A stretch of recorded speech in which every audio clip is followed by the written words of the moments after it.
What's up, fellas? Yeah, sorry about that shit earlier. Just had some technical difficulty, I guess. Shit, sorry. Yeah, I just had some stuff going on tonight. But I was watching this Chris Williamson podcast earlier, and it's really interesting, honestly. It's titled Angry Young Women, and they got a couple of evolutionary biologists or evolutionary scientists in this round table here, and it was just some interesting points that they were making. More than men dislike women. I think that this is to be predicted by an evolutionary framework. Throughout human history, women were very vulnerable because they are targets of sexual abuse. Because they're reproductively valuable, they're smaller on average, and they needed assistance getting the calories for themselves and for their children. And the data suggest women's foraging isn't enough to sustain even themselves. So women who signaled their Jeez. vulnerability through looking kind of pitiable would have been favored, but also any display beyond that, so communicating sadness, communicating need, would have been favored. So I think this kind of tendency towards a bleak outlook on life makes sense. And in fact, women perceive themselves around the globe to be less happy, less healthy than men, both mentally and physically. And so this is a What's up? common pattern. Sorry about And that there also earlier. seems to be like social contagion effect to it. So if you look at women's interactions, when they are sad, their partners, whoever they're interacting with, becomes more sad. They're Basically, what they're saying here is like, remember, I was talking about that New Statesman article where they were saying young women have a bleaker outlook. They're more pessimistic about their future, even though they're doing the best in the economy. And basically, what they're saying is, yeah, that makes perfect sense. That's in line with everything we know. Like, that's basically they're saying that's an evolutionary trait. Women naturally have a more negative outlook and pessimistic outlook because historically and evolutionarily they needed men to sympathize or to they needed to convince men to help them. So the more it looked like they needed help, the more men would help them. I just it's kind of interesting. Like I hadn't it hadn't occurred to me that is how it should be. That's how women are naturally. That was like I didn't even consider that. depression spreads through networks in a way that men's doesn't. So there's also like a social contagion effect. So I think a lot of this makes sense. And then if you look at like the men hating, it also makes sense that if women needed to signal their loyalty to one another. So if they were often in these patrilocal environments where they weren't around their family or kin, then one way to communicate to other women, you can trust me, is by being loyal, a really good friend, but also probably being a girl's girl. And one way to signal you're a girl's girl is by hating men. Hannah Bradshaw has some cool research showing that women who are guys' girls tend to be not trusted by other women. So if you have more guy Mm. friends, they don't trust you. They think you're more provocative. And so I think some of this is also related to that. I think there's a lot going Is on. that in-group loyalty thing around the guys' goal stuff? I think so. So she didn't test it in that framework. She tested it as like just what do you think of a girl who only has guy friends or a girl who has girls friends? And women like the girl with girlfriends more and trust her more. But in some of our data where we looked at kind of this asymmetry and concern for men versus women showed the bias to a stronger degree than men did. So I think if you put those two together, I Mm. think women might be like advocating for women to signal to one another, I'm on your team. Yeah, Yeah, I think that's makes exactly right, sense. Tanya. And to add a few more evolutionary perspectives to that, I was listening to the podcast from the journalist who did the research, and I was just banging my head against the wall thinking, there's so much evolutionary psychology at play here, you can't see it. There's also an error management perspective. So everything in evolution is a trade-off and between costs and benefits. And for most of our evolutionary history, women were making the trade-off that they were benefiting by selecting men who would be able to provision them with resources and be able to protect them. Those are no longer as salient as benefits to modern women who are earning their own money, achieving their own status, and living in a pretty safe world, even if they don't always feel it's all that safe. So those are no longer really key benefits that men can provide. So they're looking for men to provide other benefits that they're just not stepping up to the plate to do. So if you think about it from an error management perspective, the costs of selecting a bad mate still are exactly the same as they were throughout ancestral history for women, but the benefits just so that basically the juice is not worth the squeeze for modern women. That's what men so, say, like I read the too. article, and our lab focuses on sexual That's conflict. And crazy. one of the solutions to sexual conflict That's what that we we all always say. kind of promote is to try and encourage cross-sex mind reading. And for the last number of years, I've tried to get people to see it from the men's side that, oh, well, imagine how it would feel to suddenly be asked to provide value in ways that you don't really know how, that your status, you're being outpaced in status, and you can no longer add value in those domains. But now I'm trying to put the cross-sex mind reading hat on and imagine it from the woman's side. And from a trade-off perspective in terms of mating, they're living up to their side of the bargain. Men value physical attractiveness far more than women, and that was one of the key benefits that women provide as a mate. Modern women look better than ever, right? And they're bringing more to the table. They're actually contributing resources and status as well. And it's not like men hated those things and only liked physical attractiveness. They just didn't. It's a bonus. It just wasn't as key a benefit as it is to women. So men are getting more and more from women, whereas women are getting less and less, and they're looking for different things. And that was the key thing that came through, is that the traditional benefits that men were providing were no longer ones that modern women were looking for. They were looking for things like shared political ideals, emotional intelligence, things like that, even humor and stuff. And I think that modern men are just a little bit lost, but there is a way back for them to provide value in different ways. But it's just the case that modern women are happier to choose singlehood than risk choosing a costly mate. And if you look at modern relationships, there's this pathway towards a long-term committed relationship that has to go through this ambiguity, that goes through this kind of uncertainty of dealing with fuckboys, going on these dates, getting spurned by men, because the modern mating market allows for deceptive men to pursue a deceptive strategy at unprecedented rates. It's incredible. Like, you have unprecedented levels of anonymity, access to millions of potential mates. So for the first time in history, you can actually pursue a purely short-term deceptive mating strategy without weathering many of the classic costs that you would have. Her kin and her friends are no longer really going to take revenge on you because you live in a city millions of miles away from them. They don't know who you are, and you just move city. And, a lot of men are pursuing this strategy. So women are thinking, waiting for Nick to come on. I mean, it usually comes on just after midnight, so I just was watching this earlier. It was quite interesting. if that's the pathway towards a committed relationship, I'd rather not, because they're not getting the benefits. So the pathway to get to a relationship is laid with all of these different tripwires that you can kick. And women are worried about kicking one or many of them, or maybe have in the past, and have gone, actually, I can support myself financially, socioeconomically without this. But I guess the rubber's going to meet the road eventually, because unless you're going to do IVF sperm donor, you need to have a partner eventually if you ever want to have a family. Yeah, but it's just the case that women's status-seeking goals have become very important to them. They've been crushing it in socioeconomic arena, and it's a fact that getting with a long-term male partner is a massive hindrance to a woman's career. He's not really going to want her to be around other high-status mates and rivals at work. He's not too crazy about that idea often. He often wants her to stay home and be the caregiver. That's often what she wants when she gets into a long-term relationship. So if you culturally lionize, I know it's a bit trite to say like the girl boss culture, but that does clash with relationship formation. It takes time to pursue a career, and it's just those two things are at odds. My mother famously said, actually, women can have it all, but just not at the same time. So that's a bit of modern wisdom from Mammy Costello. Yeah. 1 in 4 young women say that their partner having a different political view to them would be a red flag in a relationship. However, on particular political issues, women's stance is more hardline. 6 in 10 say they would find it difficult to date someone who disagreed with them on the Palestine-Israel conflict or did not share their views on Donald Trump. 74% say they'd find it difficult to be in a relationship with someone who did not share their views about social justice. Young women are also more likely than young men to say they would not have a relationship with someone who disagreed with them over immigration. I mean, that's so interesting to me, because I feel like my generation's view of morality is basically these, faraway conflicts in the Middle East. It's things that aren't happening to our lives directly. But we seem to have this thing where we will treat how men behave as their sort of personal preference. It's their subjective judgment on things. So it's like a morally relative culture. And so the only way we can judge a man by his morality is he posting about Palestine? How does he feel about immigration?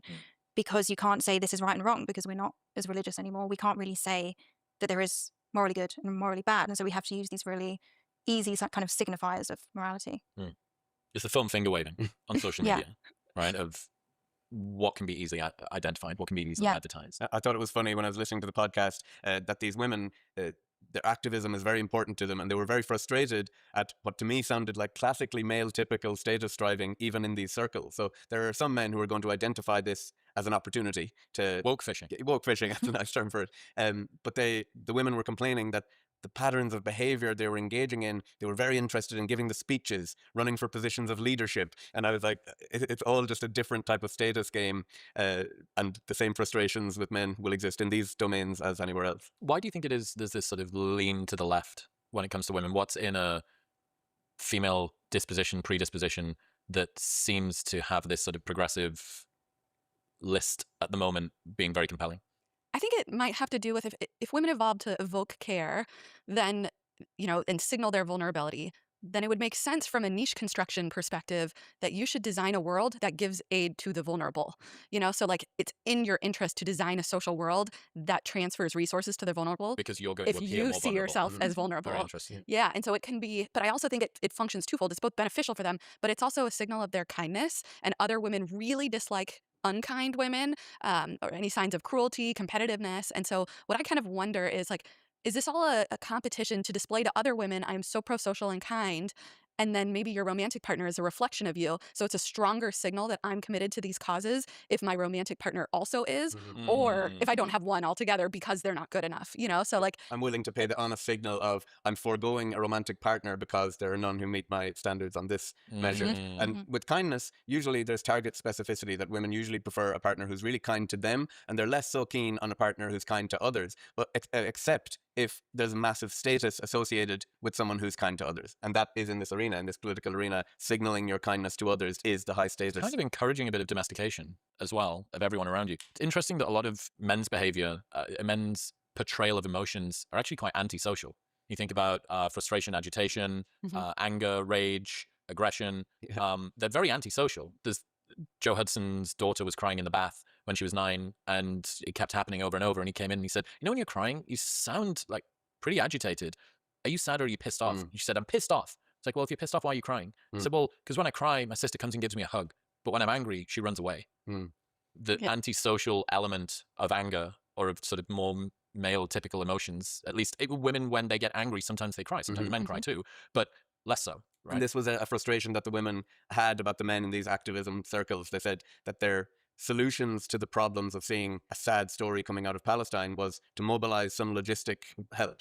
And the women said that they wanted an outpouring of emotion. Sit in the emotion. Yeah, one of them said, the guy was trying to organize the protest for tomorrow, but I just wanted to sort of get on with the crying. But the business of crying, not the business of activism. I think that explains why we have a proclivity toward progressive politics, because as you said, the social contagions that spread online, and online you're encouraged to ruminate and overthink and dwell on these issues. And so if your reaction to something is anger and a practical solution, that's not going to spread as quickly online as all of these girls coming together and saying, isn't it so bad, isn't it so awful, and then one-upping each other as who is the most emotionally affected by the issue. Well, I said this before when I'm in a room with guys that are big into conspiracy theories, that there is this sort of race to the bottom of the iceberg for who can have the most insane conspiracy theory. So it's like, oh, dude, do you think that there's an ice wall about Antarctica? Let me tell you about the woolly mammoths. Oh, do you think there's woolly mammoths, dude? Let me tell you about... And it just keeps on going and keeps on escalating in that way. Weird. We're very Hold on a second. Sorry. Fucking Miss Andrea in the corner. It's just, I mean, you must have been around the same thing too. It is a weird sort of like entropy toward insanity, or toward the most extreme position. And this is kind of the same, but it's entropy toward empathy. Like pushing as hard as possible into the I couldn't even leave the house because of how distraught I was about this particular issue. And then intersectionality, which is like, oh, you think this issue is bad, well, I've looked into it from this angle, and I know this from this perspective. You're just black? I'm black and a lesbian. I'm black and a lesbian. Or you're a feminist, but you don't think about trans women. There's always another way you can make it more neurotic and compete over that. What do you think? You were saying the previous ways that men were able to add value and advertise their mate value to women has sort of fallen away. What do you make of the Looksmaxing movement?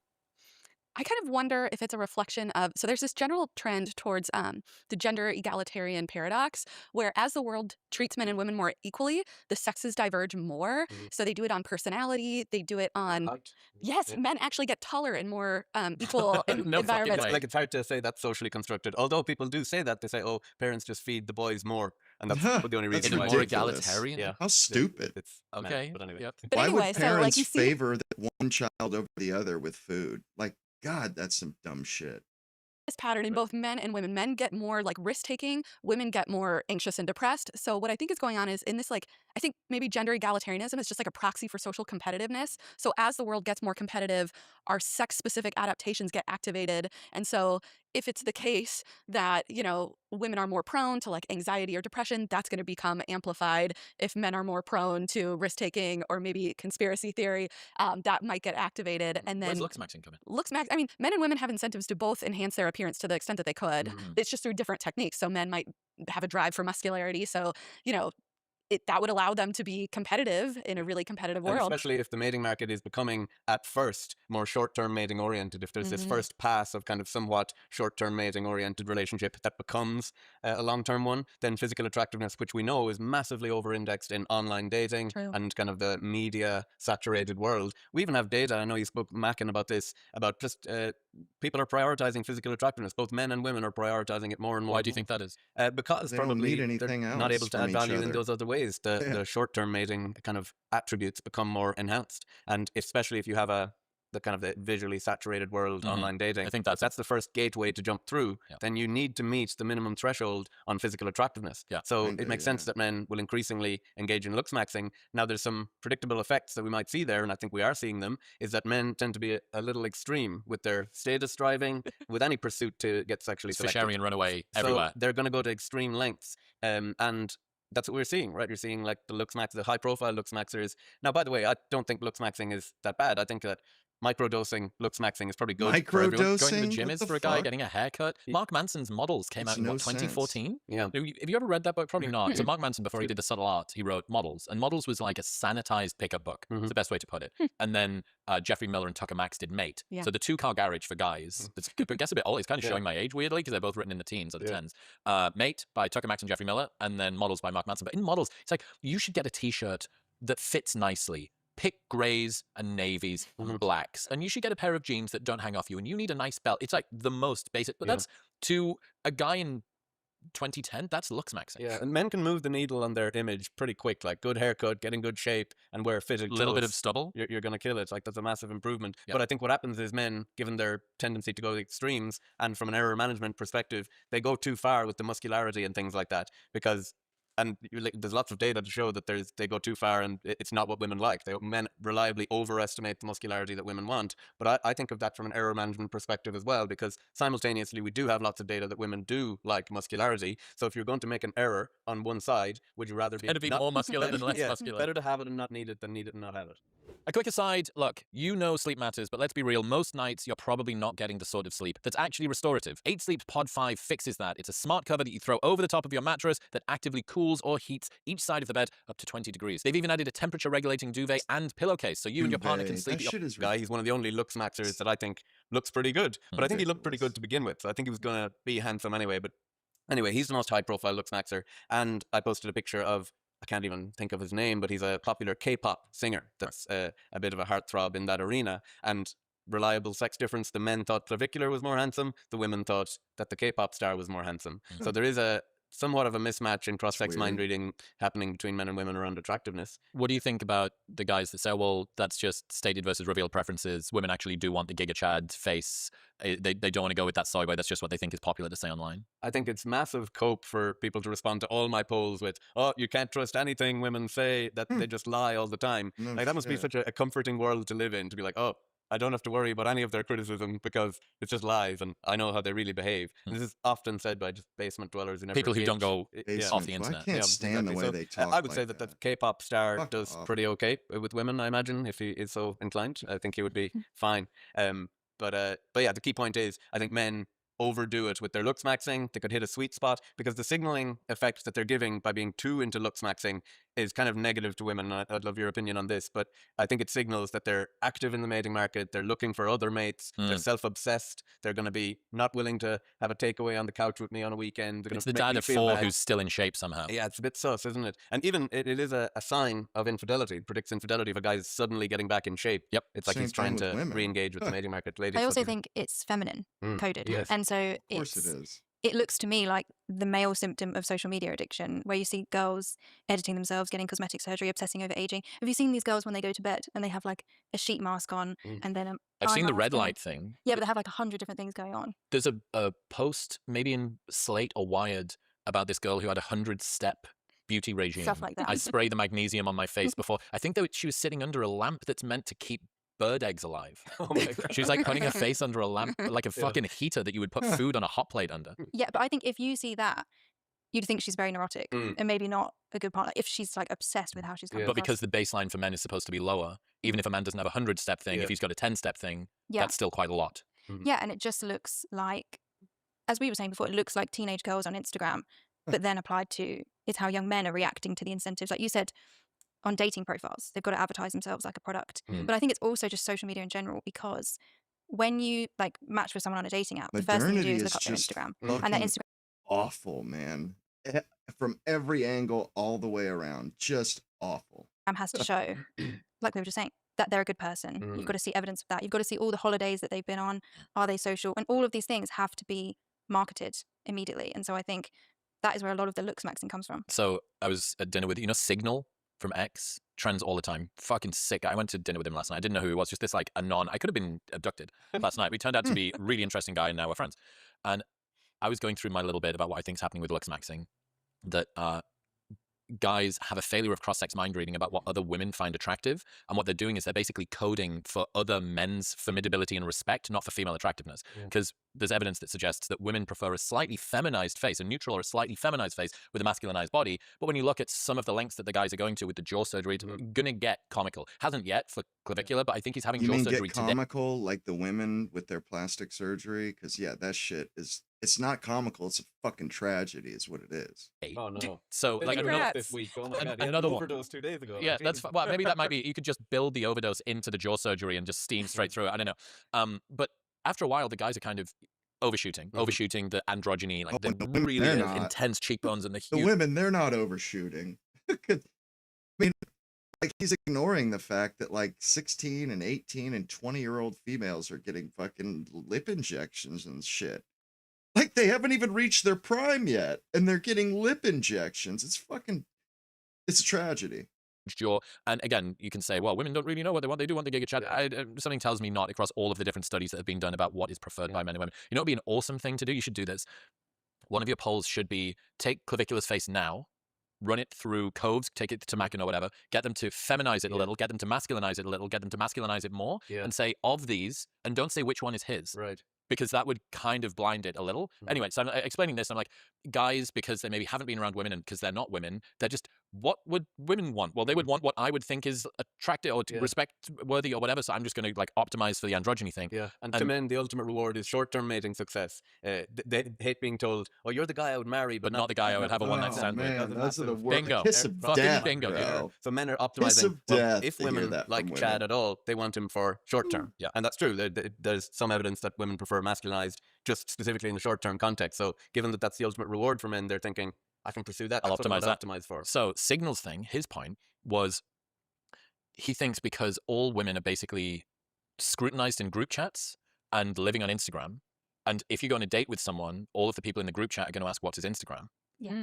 Guys are optimizing to be as presentable as possible. So the self-beautification that men are going through right now is basically them future-proofing themselves from the girl they're going to go on a date with group chat scrutiny of his Instagram. Yeah. Does that make sense? Yeah, I think that is true. Well, it's like the app, the T app. Yes, Are we fuck. dating the same guy? Yeah, Does that- but you that's can it. like literally rate and review men based off pictures of themselves and like rate them a green flag and a red flag. But that is happening in group chats. And I think a lot of young men think, even before they've met someone, all of their memories have to be marketed in a way for a future partner who's going to be scrolling through their life. So it's like when you go on holiday, capturing images not for the memories but for this future woman who's going to be scrolling through Interesting. your Yeah. profiles. And that's a nice segue into the mate copying of Nikki Glaser. Have you heard about that? What was this? The call her daddy thing? Yeah. So what happened? So she had an interview where she kind of revealed her, I wouldn't describe it as a cuck fetish, but she kind of told Is it not called monopoly? It's monopoly. Well, okay, that's a cool term. But, monopoly. Yeah, so she basically described that she enjoys seeing her male You mean partner fucking fuck other women. You mean a shitting on men fetish? That's what that is. Like, that's so fucking degenerate and disgusting. A cuck fetish?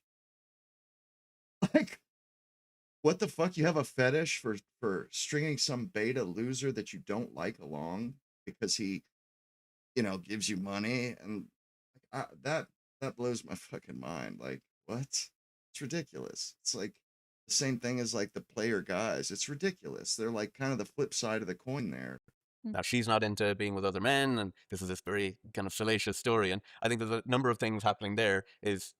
There is some evidence of mate copying that's much stronger in women. The social proofing of other women's opinion of a guy pre-selection is way more important to them than it is for men. So let's say I was going out with someone that I was head over heels with and in love with, and you said, no, she's not that beautiful. It would have less of an effect on me than it would for a girl having all her girlfriends to say, no, he's not the one. He's trash. And it makes sense because women's mate value is more observable. Like, so you can only do so much. Like, you have eyes. It's like, I don't care what you think, I can see. Yeah. Whereas men's mate value is less observable, so you have to use these indirect cues, So like their if a guy goes partners. through into a club and he's surrounded by 4 women, some women are looking at that saying, there must be something. Or if a guy doesn't look that good, but he has a really beautiful partner, they're thinking, there must be something. He must have something going for him. Right? Yeah, I was talking to Coleman Hughes, and he was telling me about when he first started dating his fiance, and they'd be in New York somewhere.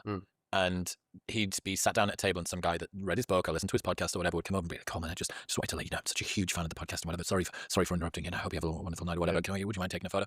And Coleman was like, there is no better wingman. I've just recruited some guy that I don't know that is a fan of my work, and I'm really glad to have as a fan, but I'm even more glad that you spotted me in this steakhouse with this girl. And yeah, there is this. That's why I think the black pill ruling of LMS. Yes, L doesn't surprise me. If you get if you don't hit the minimum level of looks, you are going to be at a serious disadvantage that maybe doesn't get to enter the party. But beyond that, I don't think it's M next. I think status counts for so fucking much. Yeah. Like it's able to wipe away, because how long have we had money? How long have we had status?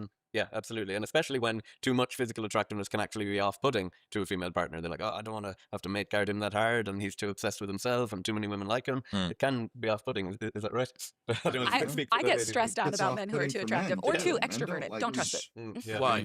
I just know they'll have so many alternatives, and they're more likely to encounter them. It's like, it's a numbers game. Even if you're really desirable, at some point, I mean, people habituate. So it's just, it's risky. There's a relationship between infidelity and extroversion, right? Yeah, and I kind of wonder if that might play a role into like why women show some of these traits. Is like there was an incentive from men to not be super extroverted, high confidence, because if that's a cue of sexual promiscuity, Dad, not Chad. Well, no, for women, if women are too extroverted, other men might infer she will cheat, and if men have the concern over paternity certainty and cuckoldry, then they might have preferred women who were slightly more insecure, more humble, right? And so women might have encountered mate preferences that selected them to be slightly more insecure. It's less threatening from a mating perspective. Times, people they seek safety. I have an ex that's exactly what she did. It was like she felt like she was under pressure, which I was like totally fucking oblivious to it too. It wasn't until she was like, I can't do this. Like, what did I do? It is interesting though, because I feel like at the moment, my generation of young women are, on average, very insecure about how they look, and they're very anxious. But they also seem to be louder than ever in terms of, I'm empowered, I'm strong, I'm independent. And so you have women who are really trying to portray that they never get jealous and they never get insecure, but then they seem to have this deep risk aversion and anxiety, and I don't know where that comes from.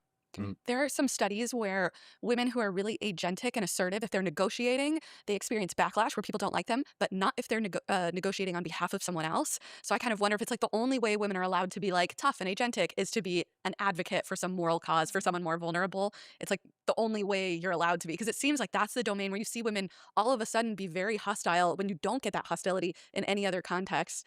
And so maybe that's the one domain where people allow it. This episode is brought to you by Whoop. According to my Whoop, I've tracked nearly 2,000 days of my life, and the thing that still gets me is how do you think about the hidden nature of female intersexual competition with the need for assertiveness, independence, freedom, modern world stuff. Because I would think, I'm surprised by how well women have acclimatized to the sort of modern career, fast-paced capitalist society thing. I think they're really, not only are they outperforming, I think they're outperforming what my expectations would have been of that. I don't know whether that makes sense, but given what you know about women's disposition, predisposition, selection pressures, is it surprising that they're doing as well as they are? I don't know. I think in a lot of ways, like the modern world is more conducive to women's traits than Yes, men's. yeah. Like we're not allowed to be aggressive. The only way that you can be aggressive is very subtly, which women are experts at. Rewarded now in the workplace. Yeah, and now in a workforce, we probably are rewarded for being the egalitarian boss or the one who checks in with their employees. So like over time, as we move to like a prestige-based competition system, that's more conducive to a lot of women's traits than a dominance-based competition system.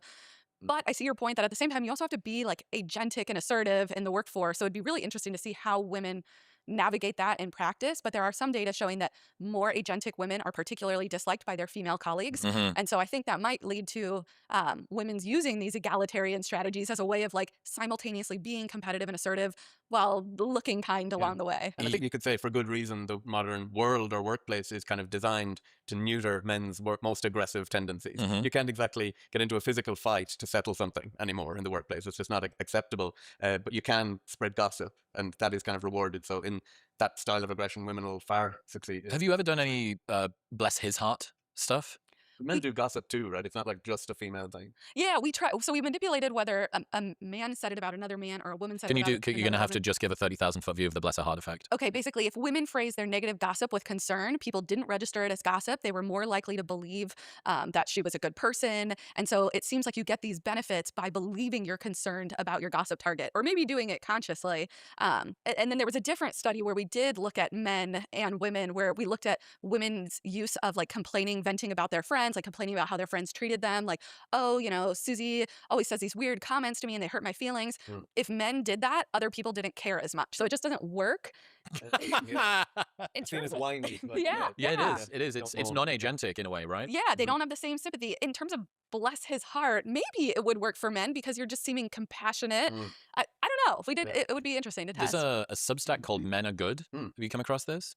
It's like Sounds controversial. It's really well written. I mean, look, it gets a bit men's rightsy, but some of the insights are fucking money. Like really, really good. Tom Golden, I think he's called. It's good. That Really name good. rings a bell. Really good Substack. Yeah. Anyway, he had this one bit where he talked about how men are told that they should open up more about their emotions, but every single incentive pretty much pushes against it, including that of other men. That men don't like to see men who are opening up about their emotions. There's a kind of ick and an aversion. Like, you look like an unreliable ally. You're not maybe thinking this consciously, but two things are true that men are trying to do at the moment. It's like men's mental health is a really big issue, but okay, if you see a guy that's crying on social media, will you give him sympathy or will you laugh at him?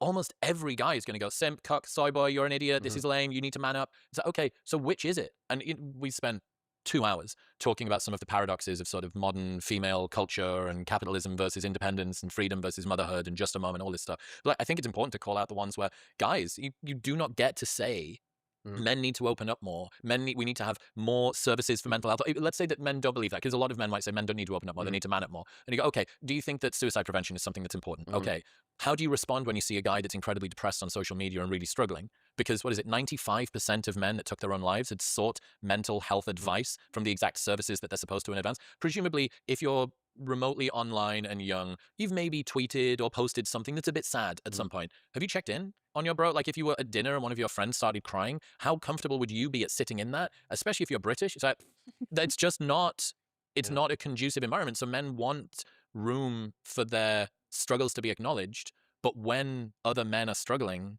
they don't acknowledge their struggles. Does that make sense? This is where I think the insight from our ancestral history and the selection pressures men and women faced is so informative. William, you just fucking put a billboard above your head that says evolutionary psychology is real. It's coming, right? Okay, but no, the specific pressure. So men have this deep ancestral history of coalitional value to each other. So to express vulnerability is a massive liability and risk to you and to your allies. So the message that I think struggling men that would be more effective than, oh, you can come cry on my shoulder, is we need you. Actually, and you're valuable. Useful. You're useful, and we need you to be stronger. So whatever you need to do to get back on your feet, and I know you can do it, you just got to rally. That's we've all kind of been there. That, I feel, will resonate Much with men more compelling. You know what's a good example of that? New York divorce lawyer was on the show a couple of months ago. James Sexton. Yeah, James Sexton, and he was saying to me, he told me the story about He was in a relationship with 2 different women, one after the other. And Okay, I was like, okay. as a divorce lawyer, that would be a high risk Huberman. strategy. Yeah, fucking no, it would have been safe. So both women didn't like the fact that on a weekend he doesn't shave. He has to shave every single day before he goes into court because he doesn't want to look stubbly. And then on Friday or Thursday night, he would shave, and he wouldn't shave again maybe until Monday morning. So by the time it gets to a Sunday, he was real scratchy. And the first relationship he was in, the woman said, it irritates me so much. It makes my face red. It makes me break out in spots, and I really don't like it. And I wish that you'd shave. Like it doesn't make me feel very good. That relationship didn't work. Next woman had the exact same preference, but instead she said, you know what? It is so sexy when you're clean shaven. I think that it's just the hottest thing in the world. Immediate. I'm doing it right now. I love to have my hair buzz cut short, the fade for about 15 years. I'm doing the bro flow now because my missus just is insistent upon it. So, but she hasn't said I hate you with short hair. She said you're not hotter quite. She said that you're hotter with long hair. Yeah, she prefers the long hair. So yeah, but he prefers the long hair as opposed to doesn't like the short hair. You know what I mean? Oh, okay. Yeah. Well, fuck. I feel like, do we need to do an intervention? She's quite a domineering woman. Yeah, I've met her. She wears a lot of leather. Yeah, but I like that about, like, I think men do respond to encouragement, and I love that about male friendships. Like, if you ever see men in the gym, they'll be honestly giving each other feedback on how to improve, whereas women will be, like, not commenting on each other's form and just chit-chatting about their lives. And so it seems like men really want each other to be better, because if that's your, like, brother in arms, you need him to be the best soldier he can be. Yeah. And so it's so funny, because if you listen to, like, male-directed podcasts, they're always like how to maximize productivity, and and then female-directed podcasts are like the exact opposite. They're like, you're a queen no matter what you do. If he doesn't recognize it, leave him. Yeah. And so then it makes me wonder, like, if we're receiving this feedback from our same-sex peers, what is that going to do to men and women over time? Men are going to go into looks-maxing, finance-maxing, and then women will just go into, like, wallowing. Like, Yeah, I feel like Wallowing. women wouldn't call each other out either. So if like a Right. young woman posted on social media that she had this horrible experience with a man and it was kind of unfair toward the man, the comments are all going to be Yeah. in support of her, because Mhm. if she's, say, crying or she's upset on camera, we're all going to co-ruminate together and then also confirm her Mhm. maybe neurotic assumptions of what's happened. Yeah. Whereas I feel like with men, as you said, it doesn't engender Bro. the same empathy, and so maybe they would have a load of fucking hate comments. it, dude. Men prefer the tough love. So there's this new trend I've got where I retweet kind of these random masculinity behaviors as tonic masculinity. And one is this guy, he was morbidly obese and he was going to die. Like, he was really that severe. And his friend text him every day, you fat fucking pig. until he lost the weight. And the guy loves this friend. He's like, he saved my life. He literally, like, just doing that, checking in with me every day, saying, you fat Checking fucking in with pig." me. Well, it worked. Yeah. Like, he said, if he cares enough about me, he needs me to be better. Yeah. Like, that was it. It was. Whereas that women would worked. be like, you look better than ever. Right. Yes, So- queen. What does it engender for women as you look at sort of the next generation? The best thing about this, Critical Drinker, he had this fucking awesome take. So he compares the first Mulan movie, which was the Disney animated one, to the live action one that came out maybe 5, 6, 7 years ago. And in the first one, the protagonist is smaller and weaker than all of the men, and she needs to disguise herself, and she has to use like feminine guile and agility and speed, and she has to work even harder. And eventually, after doing that, she's able to become the hero. And it's kind of a female story of self-empowerment through determination and agency and working hard and stuff like that. Roll the clock forward by 2 decades.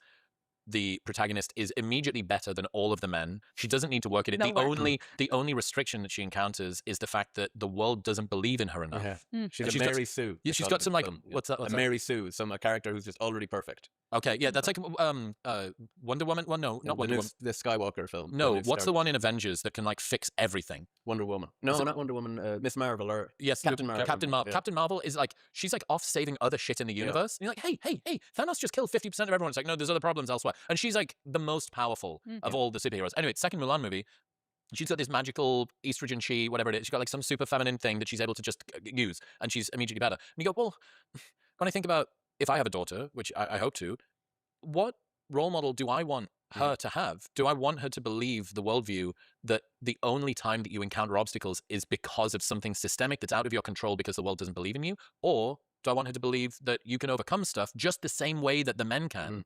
And that if you do encounter obstacles, that's part of the course. There's no entitlement. This isn't something that's wrong. The world is filled with problems. Yeah. You just need to work out a way to solve them, and you can. Not that Yeah. they're a bug, but they're a feature. And it's also quite sexist because they lionize the male default. So if a woman shows male typical behaviors, that's how she shows she's kick ass. If she shows feminine guile, like you Yeah. said, that's not quite the same. They don't want to promote those gender typical behaviors. I came up with a name for it: the soft bigotry of male expectations. And you remember when there was that Funny. hunter-gatherer paper that Perfect came out? example of it. Yeah. Can you explain what that was when it was reanalyzed and then reanalyzed again? So they tried to present data to show that, the man, the woman hunter, shows male is typical basically a behaviours, myth, that's how and she that shows loads she's of cultures kick-ass. have women as the a hunters in joke. the society, Come on but they were now. really coding their data where any society that a woman did any hunting at all, one rabbit killed, that is coded as woman was hunting as well, Funny. even if men were by and large responsible for hunting the large game. 364 days of the year they A were doing woman it. at the Yeah, what's beginning, really she annoying even is there's actually a said really cool story if you look at our hunter-gatherer past. that women, like they've done some studying and found out that, yeah, women, they're foraging and they're gathering food. They couldn't gather enough food to even feed themselves.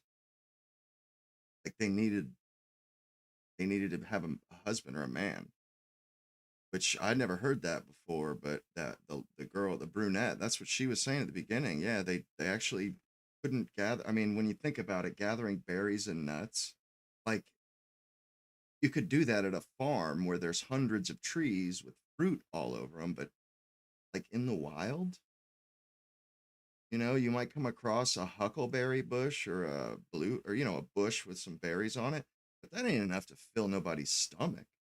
Like, it's just not.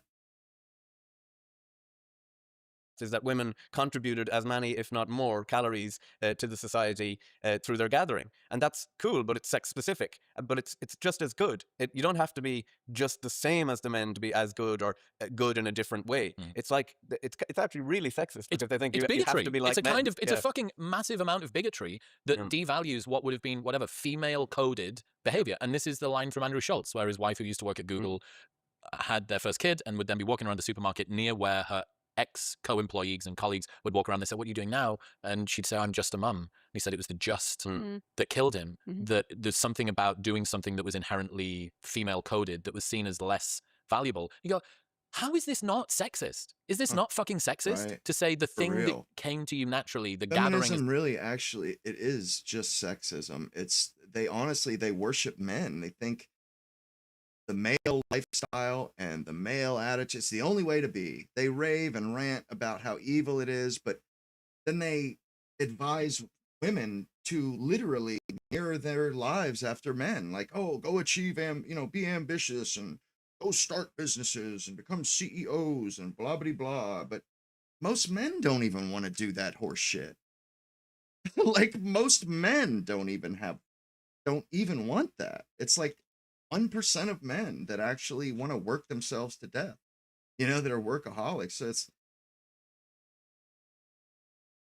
it's, I would say it's not evil, but it's just like they have a really skewed what I mean is original feminist, or the ideology. It's very skewed, and it really doesn't see value in raising children and rearing children. All the value, according to feminists, is in working at businesses, starting businesses, running CEOs, never mind raising the next generation, never mind molding the next.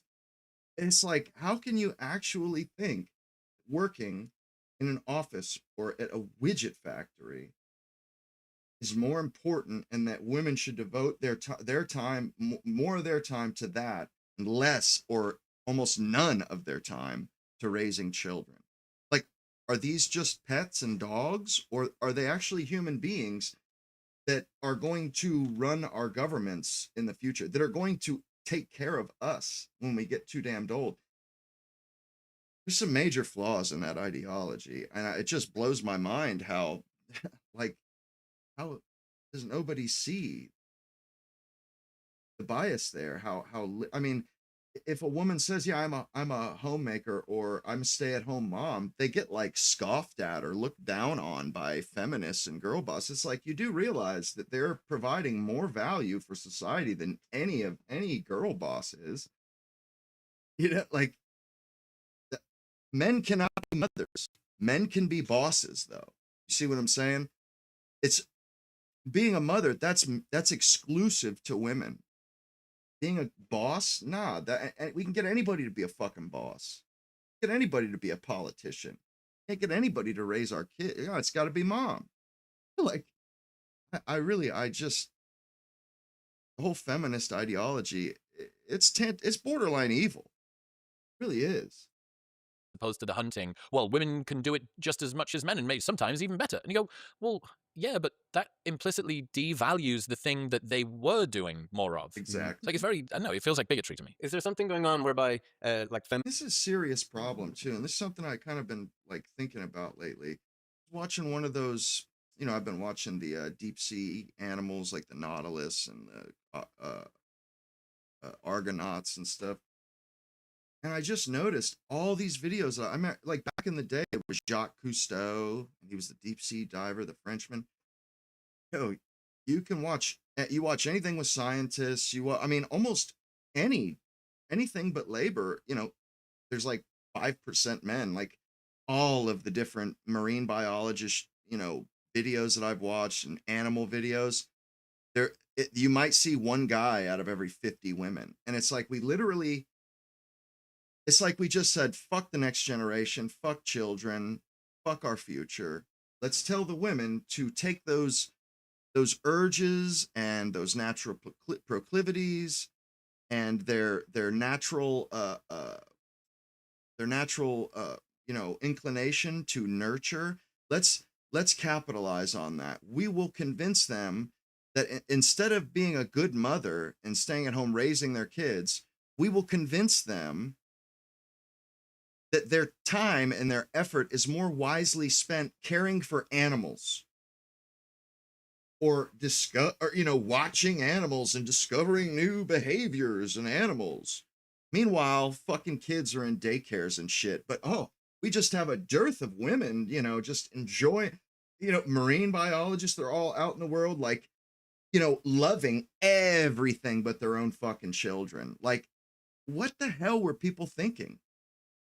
Like, women and men, they have their natural strong points, and they rear children, and they have a need. That's like what their nom de plume is. That makes women feel filled, and that there's meaning in that.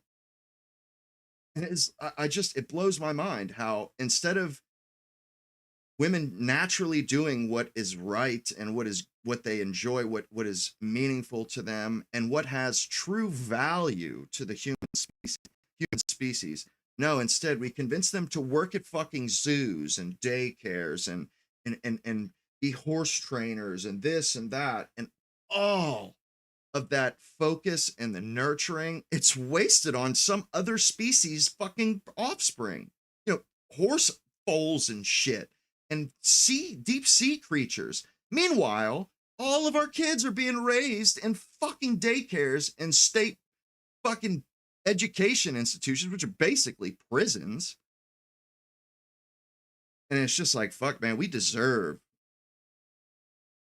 to disintegrate as a culture. It's just, man, and like the fact that we just like fuck our kids, I don't know. It just blows my mind how women, they have, we can't find meaning in the modern era. Well,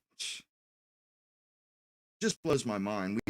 We used to raise women in the West that were amazing mothers, and they did other stuff too on the side, but their number one priority was raising good children, good adults,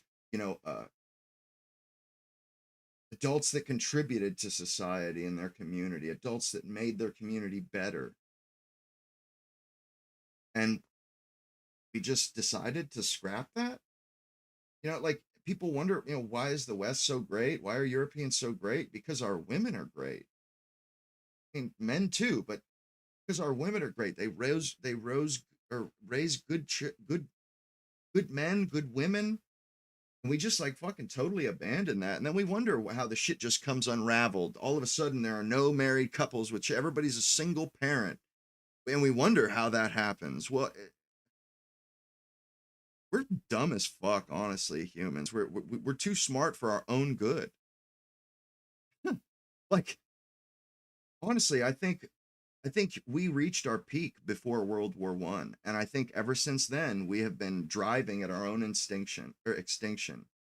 Prior to World War I, there was cars, we had planes, we still had decent technology, but there was still it was still a human existence, still meaning.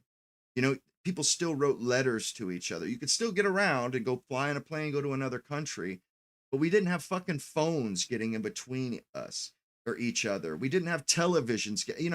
Like we hit this sweet spot prior to World War I, where we had just enough technology to make, give us like the basic luxuries and make the world smaller so you can travel to different places in no time.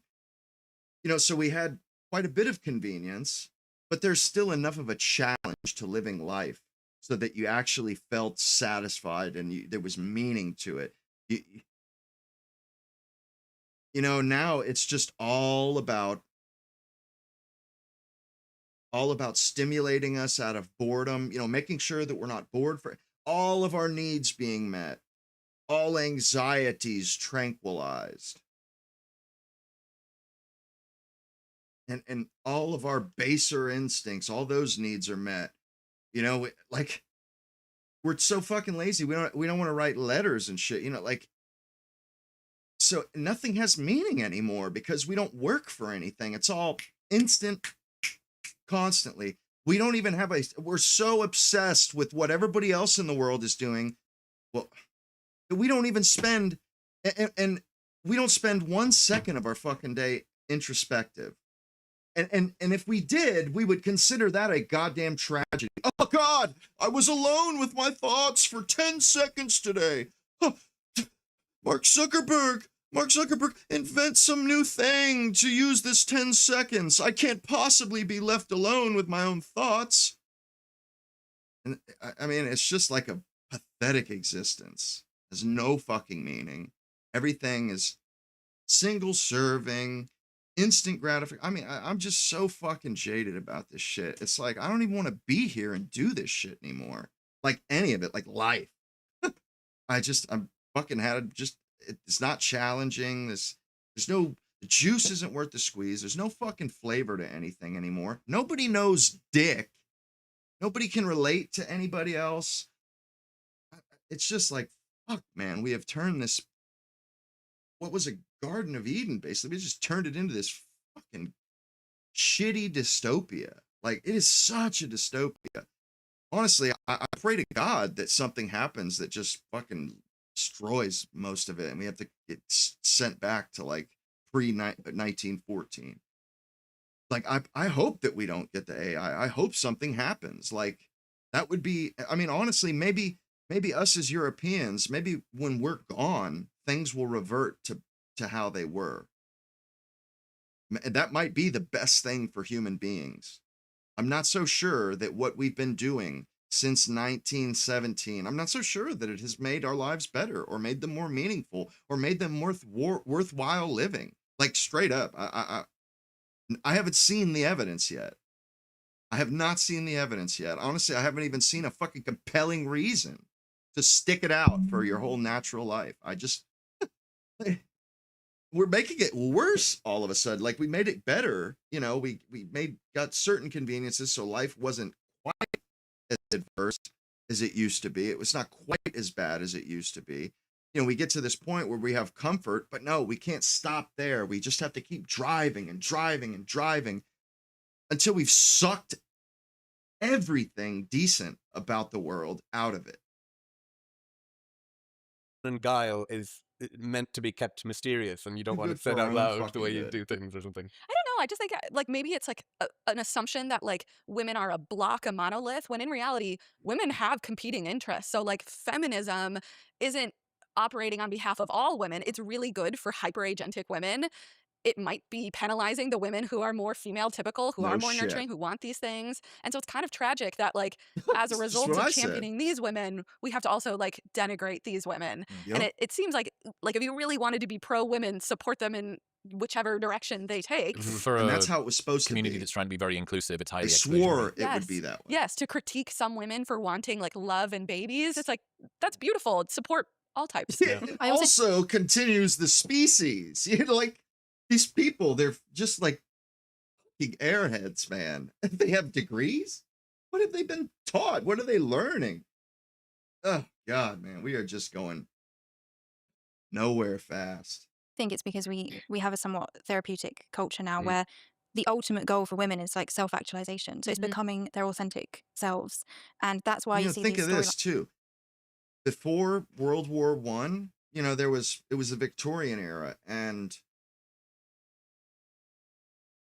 sex wasn't spoken of in polite society. In fact, it was tantamount to disgusting. People, it was not spoken of. People did not talk about sex in conversations. There was no sex education, none of that shit. And yeah, I'm sure, like, and people hated, wow, damn society. Like, we don't get to, we're being repressed by society. Well, all that shit got upended in the 20s, the 1920s, and sex education blew up, and all of a sudden it became basically a sex positive society. It was no longer disgusting for polite society. And like seen this thing earlier, the therapists in the 20s came out and said, this isn't good. Like and they said there was a flip that happened, because in the Victorian era, when women would come into the therapists, they would talk shit about society and the repressiveness of it and this and that. Well, when they got rid of that, and all of a sudden there's sex education, and people, all of a sudden it went from the focal point being on society and how it pressed these standards on us, and it went to an introspective place. So instead of being pissed at society, you were anxious or pissed at yourself about your performance.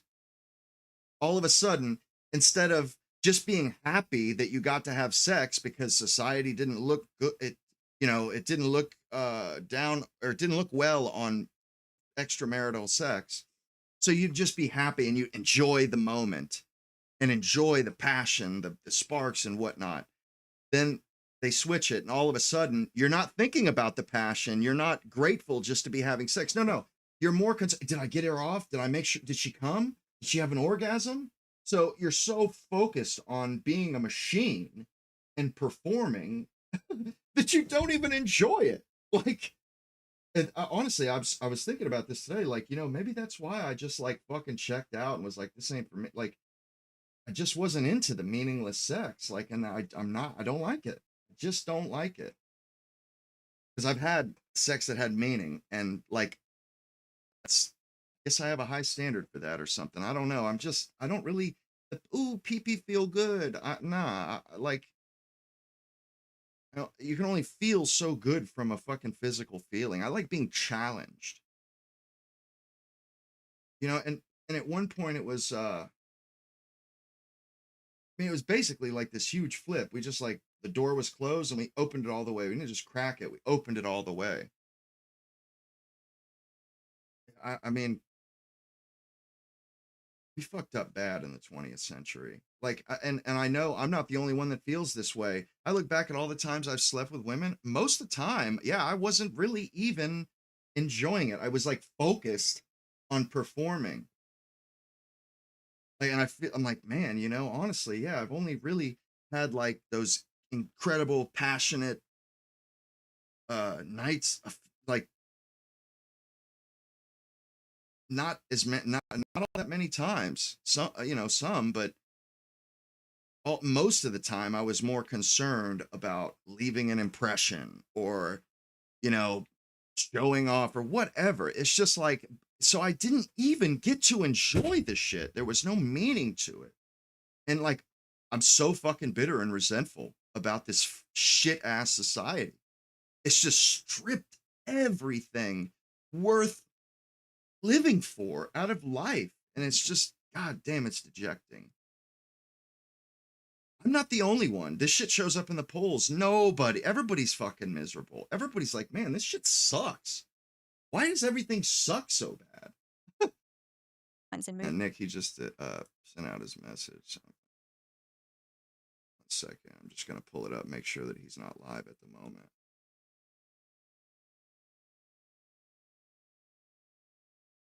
Okay, good. He's not live at the moment. Where the woman is basically trying to find her authentic self, and then everyone else is a distraction and an obstacle. The men then become obstacles. And it goes back to the beginning of the conversation with marriage and women having a negative view of men and the risk aversion. because they will be an obstacle to their self-actualization, and that is now the ultimate mission. There's a moment in the second Doctor Strange Marvel movie where a zombie version of Benedict Cumberbatch goes back in time to tell the female protagonist, who is a Latina daughter of a lesbian couple called America Chavez, that she just needs to believe in herself. Like that's where she's the most she was born as the most powerful person in the world, and she's got this thing, but she just didn't believe in herself enough. And that kind of goes to the podcast thing, which again, like, it just, to me, it feels really patronizing to tell women that you're perfect as you are. Like, you are immutable and the world is mutable. You don't need to change yourself. The world should bend around you. Whereas male podcasts say the world doesn't give a single fuck about you. You need to do everything you can to try and counteract this entropy locally, bro. Before we continue, I wish someone had told me 5 years ago to stop overthinking nutrition and just on the topic of sexism. Freya, I'd like to put you on the spot a bit at the Are you moment. calling me a I would sexist? include you. Well, no. Well, we'll see. I want to ask you a few questions. Right? You've been described as the voice of Gen Z women, so this will be very interesting to get your opinion on these questions. So I'm going to read them up to you. So, Tanya, I already know what you think, but we're working on this together. So, is it closer to sexist towards men or women to believe the following things? 1, women have a superior moral sensibility. Sexist toward men, I would say. Okay. Women have a quality of purity few men possess. Sexist toward men. Women have a more refined sense of culture and taste. Sexist toward men. Okay, full house, sexist towards men. Next set of questions. We're almost done. Do you think it would be a good or bad thing if men mostly agreed with the sentiment of the following statements? A good woman should be set on a pedestal. I have it pulled up on my phone, so we won't miss it. Women should be cherished and protected by men. Good. It's ready. Men should sacrifice to provide for women. Good. In a disaster, women need to be rescued first. Good. Every man ought to have a woman he adores. Good. Men are complete without women. Or men are incomplete without women. Yeah, good. Despite accomplishment, men are incomplete without women. So it's the same. Yeah, good. And people are often happy without romance. Bad. Okay. You are a massive benevolent Fascist. sexist. Those are the items on the benevolent sexism scale. And I polled all my followers on this, and they, like you, believed that the statements were either sexist to men or a good thing, right? So it kind of begs this question of, what is this scale measuring? So this is an idea that Tanya and I and some other colleagues are working on that we call the mismeasurement of men. Now, that title is strategic because there was a famous book called The Mismeasure of Men by Stephen Jay Gould, who was very critical of evolutionary psychology and evolutionary approaches to human behavior. And we think it's the precise opposite that's happening. Oh, yeah.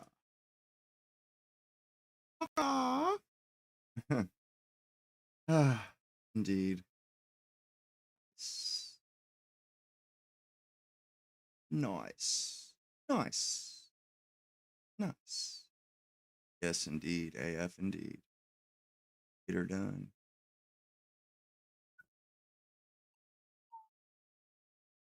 Yes, the show is indeed starting, gentlemen. Cowboy Viking, what it do, baby? What's up, man?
What up, question, my Negro?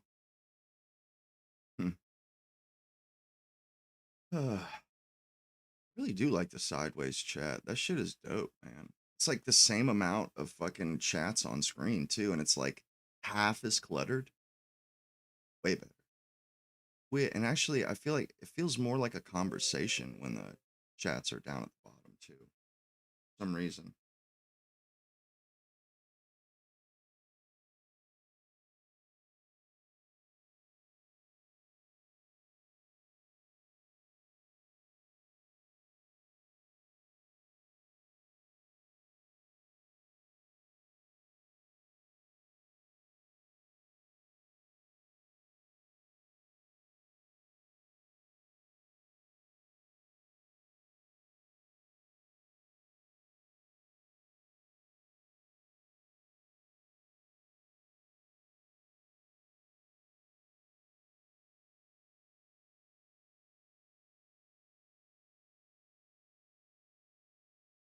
Boy, he's dragging this one out, isn't he? Goodness.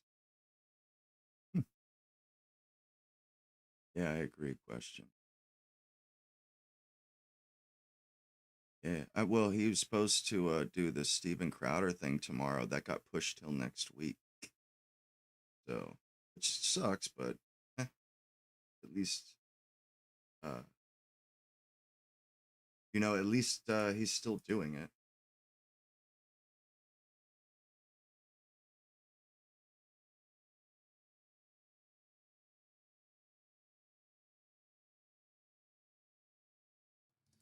Good evening, everybody. You are watching America First. My name is Nicholas J. Fuentes. We got a great show for you tonight. Very excited to be back here with you on Thursday. We have a lot to talk about tonight, lots to get into. Big show. We actually don't have a ton of news. A lot of drama. Always the drama. Always something. But kind of another slow news day. It's fine. Our featured story tonight, we're going to be talking all about the war in Iran, which might be about to start back up again. And we're finally going to have to talk about it. I've been procrastinating the entire week because I'm really just past it. I don't know if you could tell. We did about 60 days of Iran war coverage, and honestly, I'm just over it. Because we've been talking about this war realistically for like 3 years. It all goes back to October 7th, which was, I think, a little bit more than 2.5 years ago. But tonight, our featured story, we're going to talk about the ceasefire, which may have just collapsed, might finally be over. And the way that I like to think about it is you have the official status of the war, which we have been keeping track of very closely. There are the facts on the ground. There is the diplomacy, public diplomacy that is being conducted via Truth Social and press release and press pools and Trump statements. And the way that I like to think about it is that right now we are in the period of the indefinite ceasefire. So we just got out of the various deadlines for this major attack on Iran's civilian infrastructure that started, I believe. Refresh it right quick so that fucking delay goes away before he gets into the meat of the show. Throughout the entire month of April. And ever since, I believe it's 2 weeks ago from Tuesday, 2 days ago, we have been in the period of the indefinite ceasefire. And what you could call this is that we are clearly slowly backing away from the conflict. We've been in a ceasefire now for, I believe, a little bit over 4 weeks. And there is no timetable, no deadline, no ultimatum for military action to begin again. At least there's not a hard deadline. And so it seems that the Trump administration is trying to stall and buy time to soften the blow as we effectively withdraw from the conflict unilaterally without any kind of strategic or tactical victory or even any kind of change in the tempo or dynamic in the conflict. And so the big development today is that it seems there is new tension in the Persian Gulf, which is going to upset this process. Like I said, we are 2 weeks into the indefinite ceasefire. That is an extension off of the original 2-week ceasefire. And what happened today is that after the United States enforced its blockade against an Iranian tanker yesterday, so the U.S. Navy fired on an Iranian commercial vessel yesterday, today Iranian speedboats tried to attack a U.S. destroyer in the Persian Gulf. The U.S. destroyers had to retreat from the Strait of Hormuz, and after their retreat, there was a major attack on some of the Iranian islands and on the Iranian coastline, for example, at Bandar al-Abbas, which is one of their port cities. So it was sort of a tit-for-tat exchange. As you know, Iran has closed the strait with their blockade. We have closed the strait on the other side in the Indian Ocean with a blockade of our own. Iran has closed the strait with the threat of using drones and missile strikes against shipping, and we have blockaded the strait by threatening attacks on Iranian commercial shipping with our own navy. So an Iranian commercial vessel tried to go through the strait. We enforced the blockade by attacking it. Iran retaliated against our destroyers, and then we counterattacked by bombing their mainland and their islands. So if you're following, it's a tit for tat and then back again. Trump administration says this is not the end of the ceasefire, even though that is what Iran is saying. Iran is calling this a violation of the ceasefire agreement, and it's not clear whether that means we're going to resume hostilities. But Washington says that this was a love tap, which is kind of funny. That's how Trump characterized it today. He said that the strike on Iran's mainlands and islands were simply a love tap and that the ceasefire is still in place. Now, here's the big picture. The same day that all of this went down, Tehran and Washington reviewed a 2-page proposal to end the conflict. And the proposal says that the United States will end its blockade, Iran will open the strait to commercial shipping, hostilities will end, and there will be a 30-day period where the U.S. and Iran will try to work out a comprehensive agreement. Have we heard this before? I mean, this is kind of the stuff we've been talking about from the very beginning. And the sticking point in all of this, as it has been throughout this entire process over the past 2.5 months and going back to Rising Lion and Midnight Hammer last year and even before that, the sticking point in this entire thing is the centrifuges, whether Iran will commit to zero enrichment or an enrichment moratorium. And so Iran wants to discuss that issue another day, and in the meantime, open up the strait. And it seems that the United States is insistent that this be resolved at some point during this peace process, either now or during this 30-day period where there's going to be a ceasefire. Because if the United States doesn't achieve that, then we will have achieved nothing. And if we achieve nothing in this conflict, then Iran reestablishes deterrence. There is a much higher cost of entry to re-engage Iran in a war. And almost certainly, we're kicking the can down the road where we're going to have to confront them all over again over exactly this issue. So there's clearly a push. There's an impulse in the United States. We want to get out of this. We want to walk away from it. We're slowly backing out, slowly backing away. At the same time, we just can't quit because this nuclear issue is unresolved, and the Iranians are absolutely defiant. So we'll talk about all that. We're going to get into it. We're also going to talk about the tariff ruling if we have time. Man, it just gets better and better. So you might remember that last year, the Trump administration imposed tariffs on every country in the world almost a year ago to the day. Liberation Day, I believe, was April 2nd, 2025.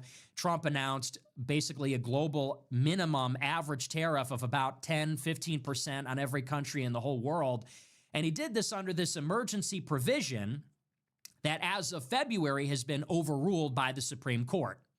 You might remember that in February, the Supreme Court overturned all of these emergency tariffs, the ones from Liberation Day, the ones that were being used effectively for diplomacy against Canada, Europe, China, other countries. And so all the tariffs were rescinded, and the Trump administration has to give a refund in the amount of almost $170 billion. Well, after that ruling was made in February, Trump administration invokes a new law, Section 122, to impose a minimum 10% tariff on almost every country that had tariffs under that emergency provision. So Trump basically said if the Supreme Court is invalidating the old tariffs, we've got another law, we've got another legal provision lined up to reimpose the same tariffs in the same amount against the same countries. Well, spoiler alert, those tariffs under Section 122 have just been overruled by a federal court. And so a panel of federal judges have reviewed the Section 122 10% minimum tariff, and they have found that Trump improperly applied that law. And we're not going to get into the specifics. It's really not that important. But now those tariffs are being overturned as well and refunded. So the original tariffs are gone and refunded, and now the replacement tariffs are also gone and also refunded. So as of right now, we effectively have no tariffs. Year and a half into the Trump administration, we're going to lose the midterms, and there's still no tariffs. And what I want to point out about this, if we don't have time to get to it tonight, is that this characterizes everything the administration has done. They're not building a border wall, they're putting the military on the border. They're not going to pass a new tariff schedule through Congress. They're going to abuse and misuse emergency powers for tariffs that we're going to have to refund anyway.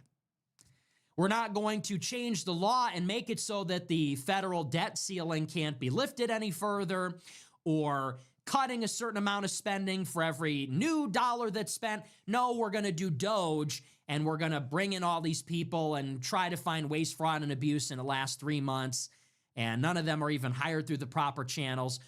What do all of these things have in common? What they all have in common is that instead of Trump using his political capital to actually make lasting change, governing effectively, going through the legislature, building infrastructure that cannot be torn down, instead of building a legacy that is actually lasting, using Congress, using your political capital to actually achieve meaningful reforms that are going to last for decades or for a century, instead you have all this ad hoc garbage where they're prioritizing speed, they're prioritizing flexibility, they're lazy, arguably it's just incompetence, and they're doing a lot of things, but at the end of 4 years, none of it is going to last. At the end of all of this, if a Democrat wins in 28, they're going to take the military away from the border, and the border's going to be open again. Without a tariff schedule, a Democrat's going to come in, they're going to lift all the tariffs. No more tariffs. Without putting it into the law that you're cutting the debt or the deficit, you're going to get another president, Republican or Democrat, and they're going to spend $1.5 trillion on the military like Trump wants to. They're going to run up. You're going to have another $7-8 trillion federal expenditure for the year.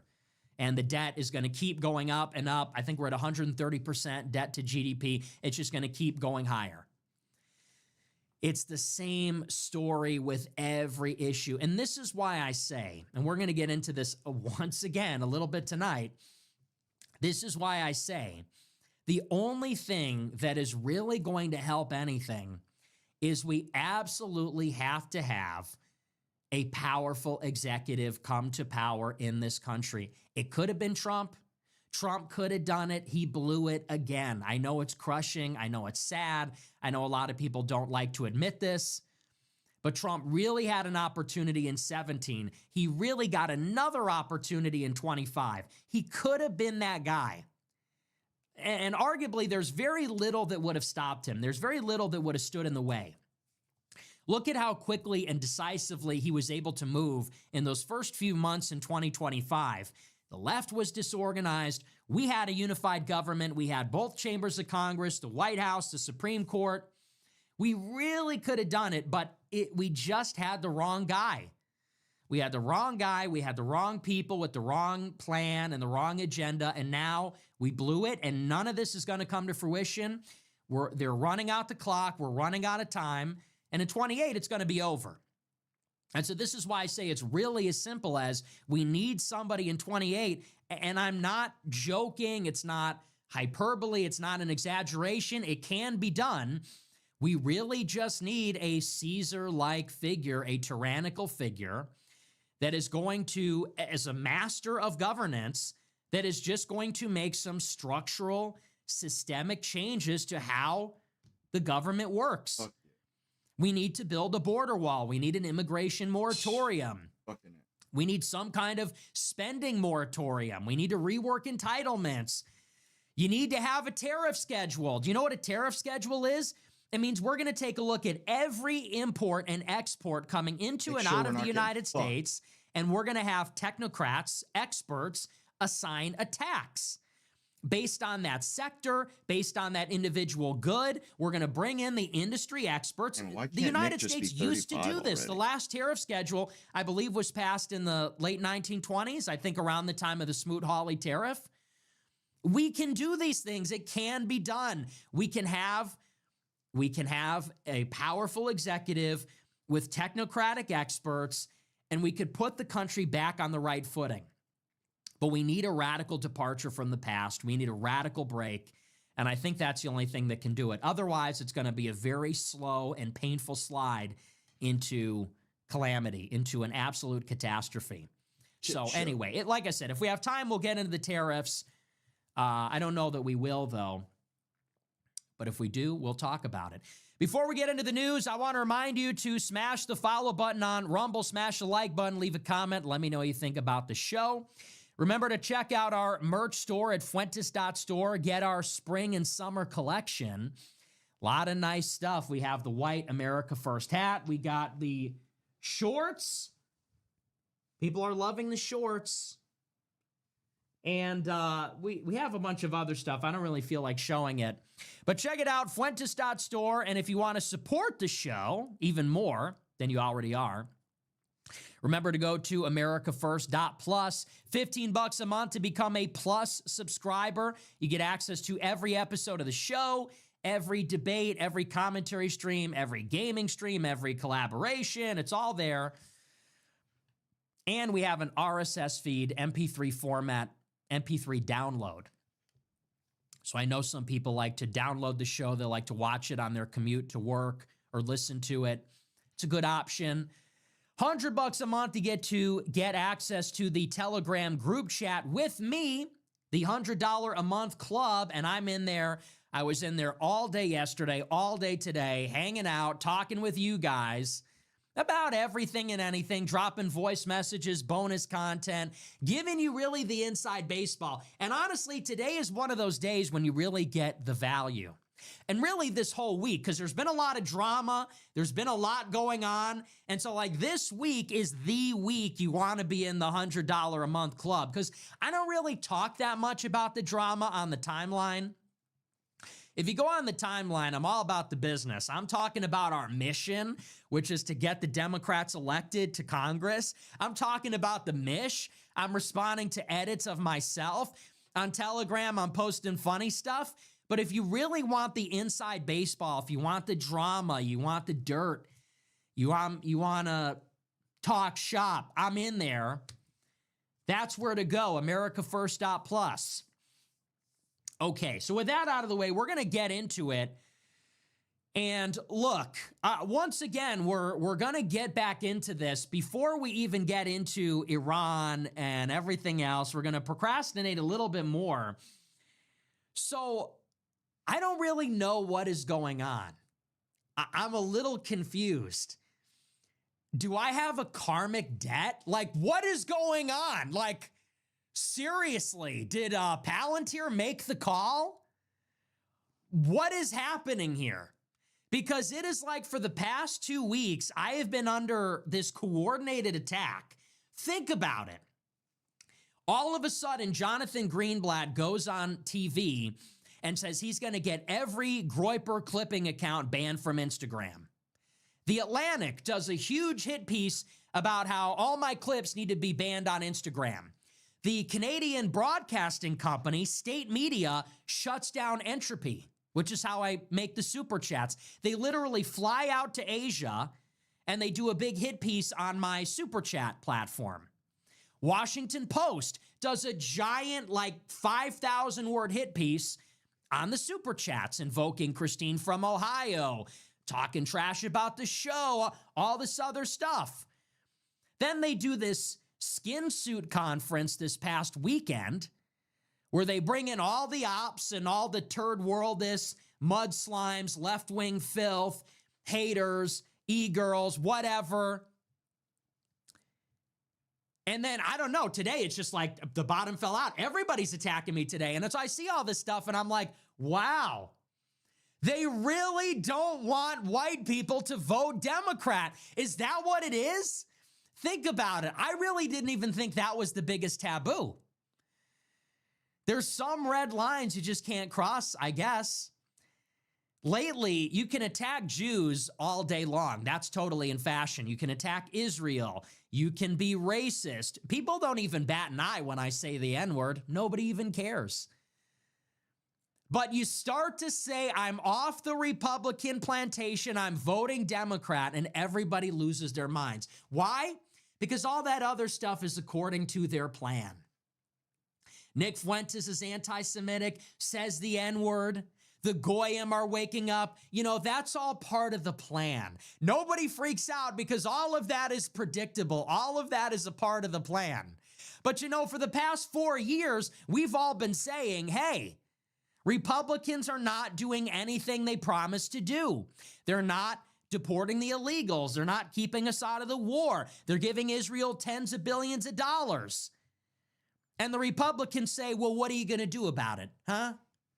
What can you do? You've got no options. You've got nowhere to go. We're the only game in town. What are you going to do? Vote Democrat? And what happens when the groypers, what happens when the wang halves, what happens when the white guys say, yeah, I'm thinking we are. I'm thinking we are going to vote Democrat. We are going to vote Democrat in the midterms. We are going to vote for Amy Acton in Ohio. Yeah, because fuck this Indian. Yes, we are voting for Amy Acton because fuck this Indian anchor baby. He's a literal anchor baby. You ran on mass deportations. You ran on ending birthright citizenship. And you're running an anchor baby, first-gen Indian pharmaceutical billionaire who hates Americans for governor. And you're surprised when people say, yeah, this guy needs to lose. I'm going to help him lose. I'm going to vote for the Democrat. I'd rather have the lesser of two evils. Yeah, a Democrat is less bad than an anchor baby Republican. So it seems like this is how I know it's the right move. You understand? When you encounter the resistance, that is when you know you're doing the right thing. People say you're getting all this pushback. It's so provocative. It's so controversial. People are saying it's unthinkable. You're ruining everything. How could you do this? It's unthinkable. That's how you know we're exactly where we need to be. You are exactly where you need to be. Because honestly, this is the same kind of dynamic when I said not to vote for Trump. Remember that? All these people that are telling me not to vote Democrat, they were all pro-Trump in 2024, down to a man and woman. They were all saying, you can't sit this one out. What are we really going to have? Kamala, this is the most important election of our lifetimes. It's going to be a golden age. How could you... Remember? I remember the exuberance of election night, people posting the jib-jab face swap of Vivek, RFK Jr., Tulsi Gabbard, Tucker, and Trump, and Vance dancing to Staying Alive by the Bee Gees. And people said that was funny. People said that was a good meme. People said that we have all the energy, woke is dead.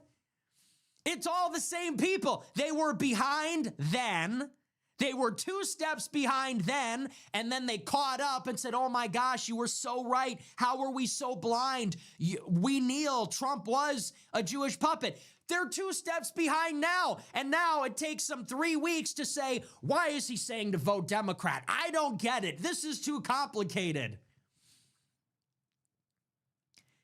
So I saw, for example, Dan Bilzerian today says on Twitter, first he's telling us that the left is trying to kill right-wingers. Now he says to vote for the Democrat in Ohio. It's too contradictory. And it's like, Dan, I know you're not that smart, but it's really not that complicated. I mean, it really boils down to that. This is why they call us Goyim. Like, sorry, this is why they call us Goyim. I used to think low IQ anti-Semitism is just something that they said. I was wrong. Okay? I was wrong. Low IQ anti-Semitism is real. It's Dan Bilzerian. You know it. I know it. Pretty much the whole world knows it. There is such a thing as low IQ anti-Semitism. We have been seeing it. It has been out of control. It has been running rampant. And what do I mean by that? It's these people that all they know how to say is, it's the fucking Jews. That's all. It's like they're just pressing a button. They can't tell you anything about it. There's no depth. There's no complexity. There's no even real understanding. They don't know anything about anything. That's all they, maybe Hitler is a good guy. A Holocaust joke. It's a fucking Jews. Hey, retard, it's a fucking Jew. I know. You started this. I know, Dan. He calls me up on the phone. He tells me it's the Jews for 2 hours. I want to say, Dan, I know. Hi, nice to meet you. I'm Nick Fuentes. I've been saying that for 10 years. I know. Every time he calls and I pick up the phone, he's telling me about how the communist commissars are Jewish. Got it. I know. He's telling me about how it's all of them. I know. He's telling me about how, Israel's causing all the wars and not. I know. Preaching to the choir. Got it.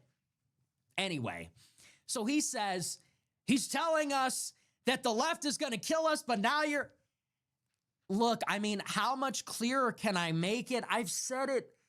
I've said it so many times. I've said it so many times. We are going Democrat in 2026. This is a midterm election year. Do you understand that? It means that every House seat is up for election and 1/3 of the Senate is up for election. The president is not up for election this year, Dan. Okay? Now, if Democrats win the House, then for the next 2 years, you'll have a Republican president, a Democrat House, and maybe a tie in the Senate. Maybe Republicans will maintain control. And the Supreme Court is favored for the conservatives. So what does that mean? It means that Democrats are not going to be able to do whatever they want. There's no scenario where that happens because of checks and balances. The Democrats in the House will have to reconcile anything they pass with the Republican-controlled Senate. And even if the Democrats control the Senate, the president will have to sign off on any legislation. And that can only be overcome by a supermajority in the Senate of 3/5. Okay? This is Civics 101, and the Democrats will not have that. So what does this effectively do for the next 2 years? It does not give Democrats total control. It just checks the power of Trump. Right now, the Republicans control the White House, the House, and the Senate.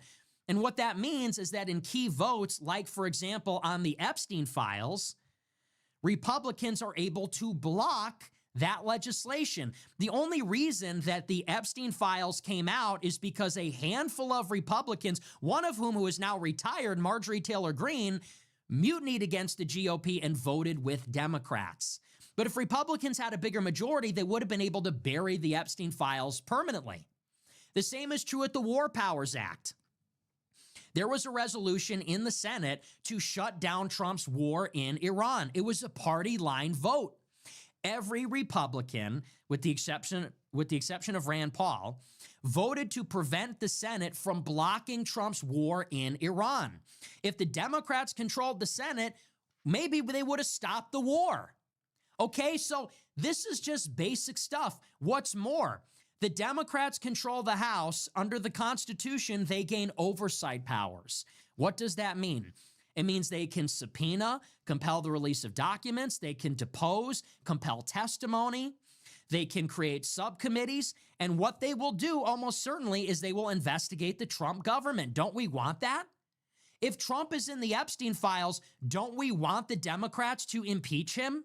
Don't we want the Democrats to open up an investigation? Don't we want them to compel the release of documents, compel testimony? They get that with oversight powers, and they will do that. And people say, oh, well, voting doesn't matter. Oh, well, it's all a uni-party. Well, the Republicans and Democrats are still vying for power between each other. And so, yes, just like the Democrats gained the House in 2019 and immediately impeached Trump and created subcommittees and subpoenaed and all those other things, they're going to almost certainly do it again in 2027. And that is a good thing. They will slow down this government. And here's the big picture. Okay, here's the big picture. Let me just say it again for everybody at home. Here is the big picture, okay? In 2028, let me just tell you the significance of this. In 2028, this will be the first election since 2012 when Donald Trump is not on the ballot. That's a really big deal. Trump was on the ballot in 2016, 2020, 2024, and it really wasn't even negotiable in the last two elections.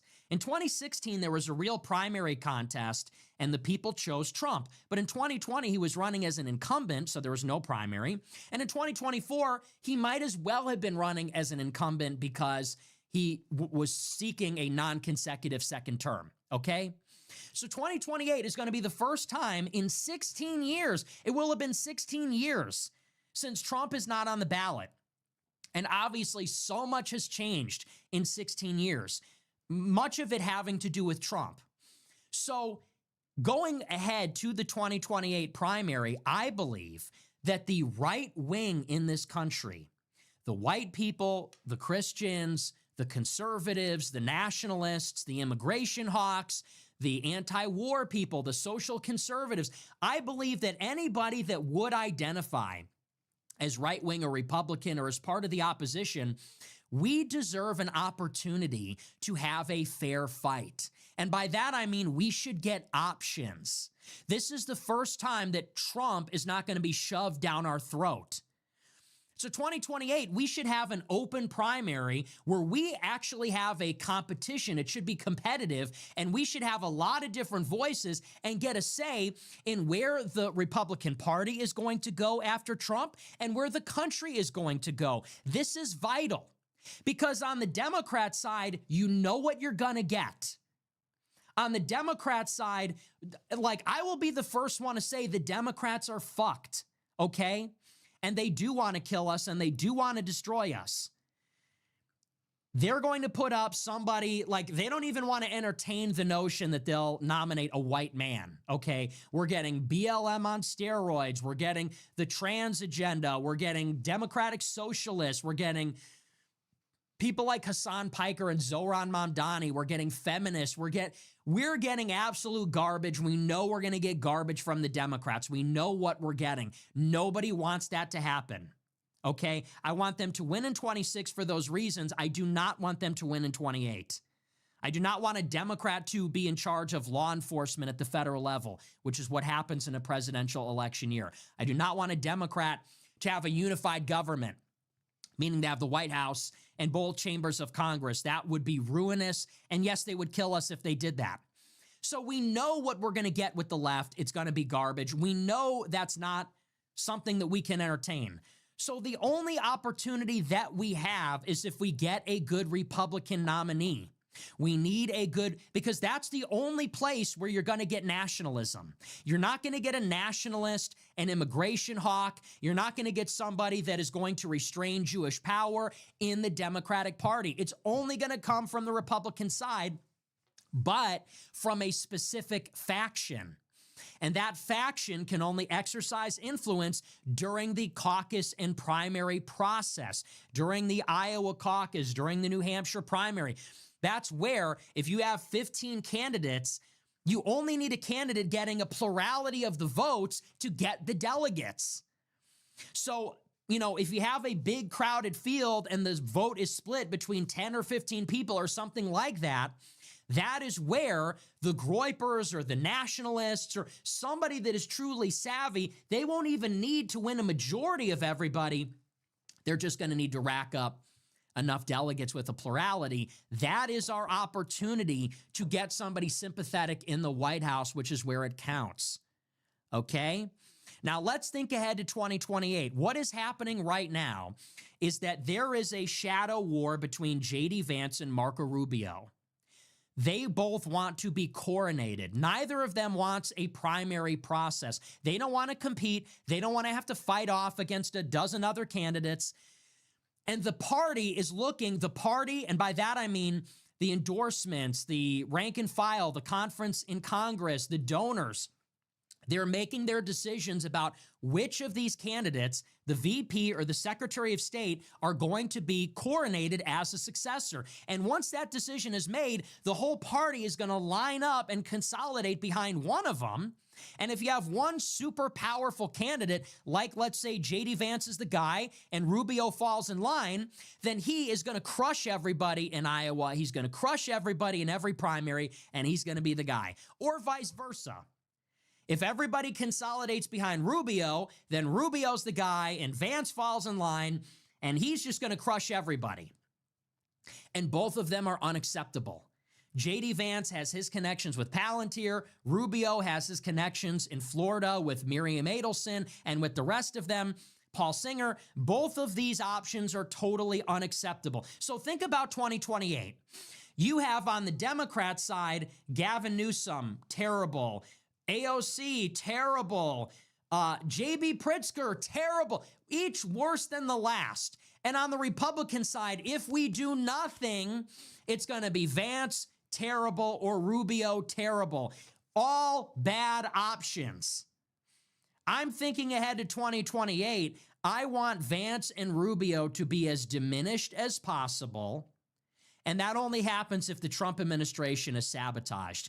The Trump administration has to fail in every way, has to become more unpopular, weaker. It has to become so toxic that Rubio and Vance are hurt by their association to it, so that it increases the odds that an outsider that is not a part of this train wreck, this Israel-occupied administration, can come in from the outside as a breath of fresh air for a reset and define a whole new period with Trump off the ballot in the next primary. This is what we're thinking. This is what we're cooking up.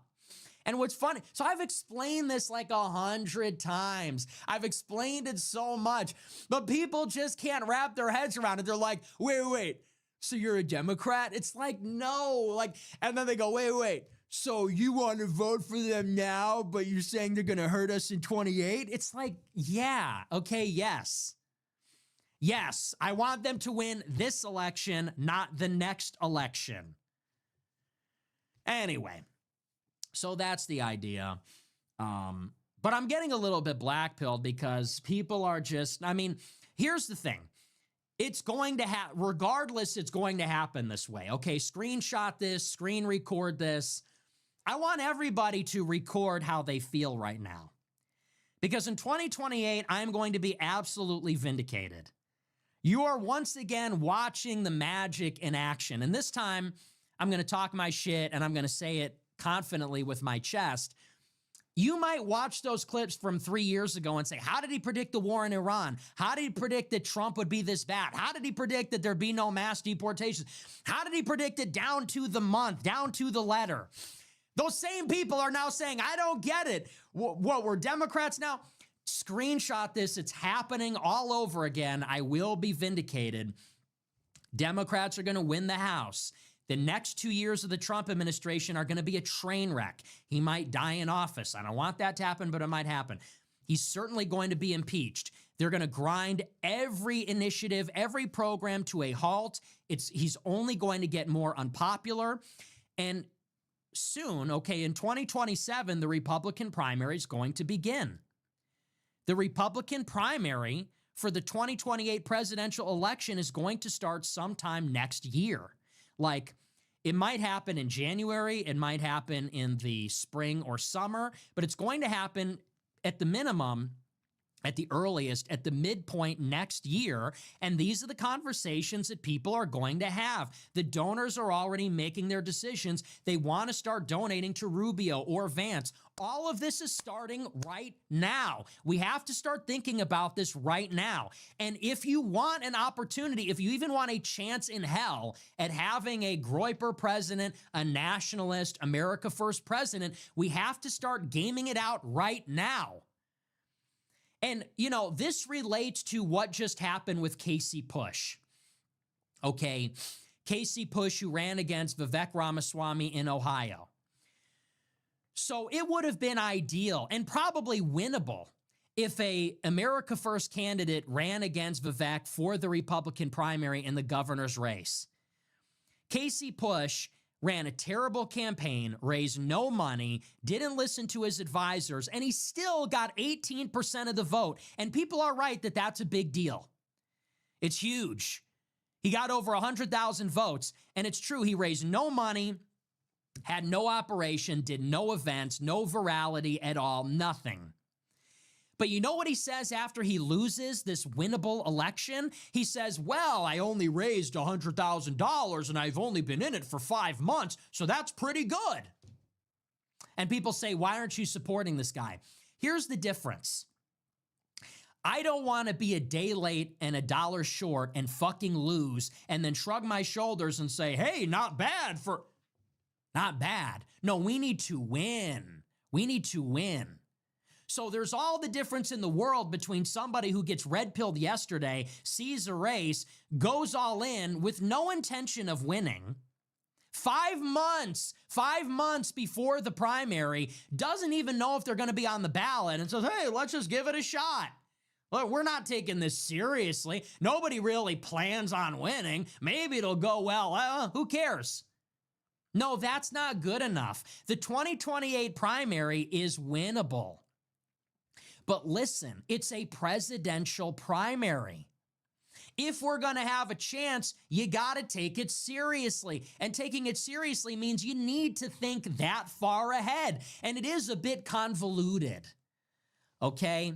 Yes, I know this requires some second and third order thinking, but that is what is required if you want to be a Machiavellian. That is what is required if you want to win in politics. So no, I don't want to wake up in the middle of 2027 with my dick in my hand and my pants are on my ankles and say, oh, gee, I think we need to get in the primary. Somebody needs to do something.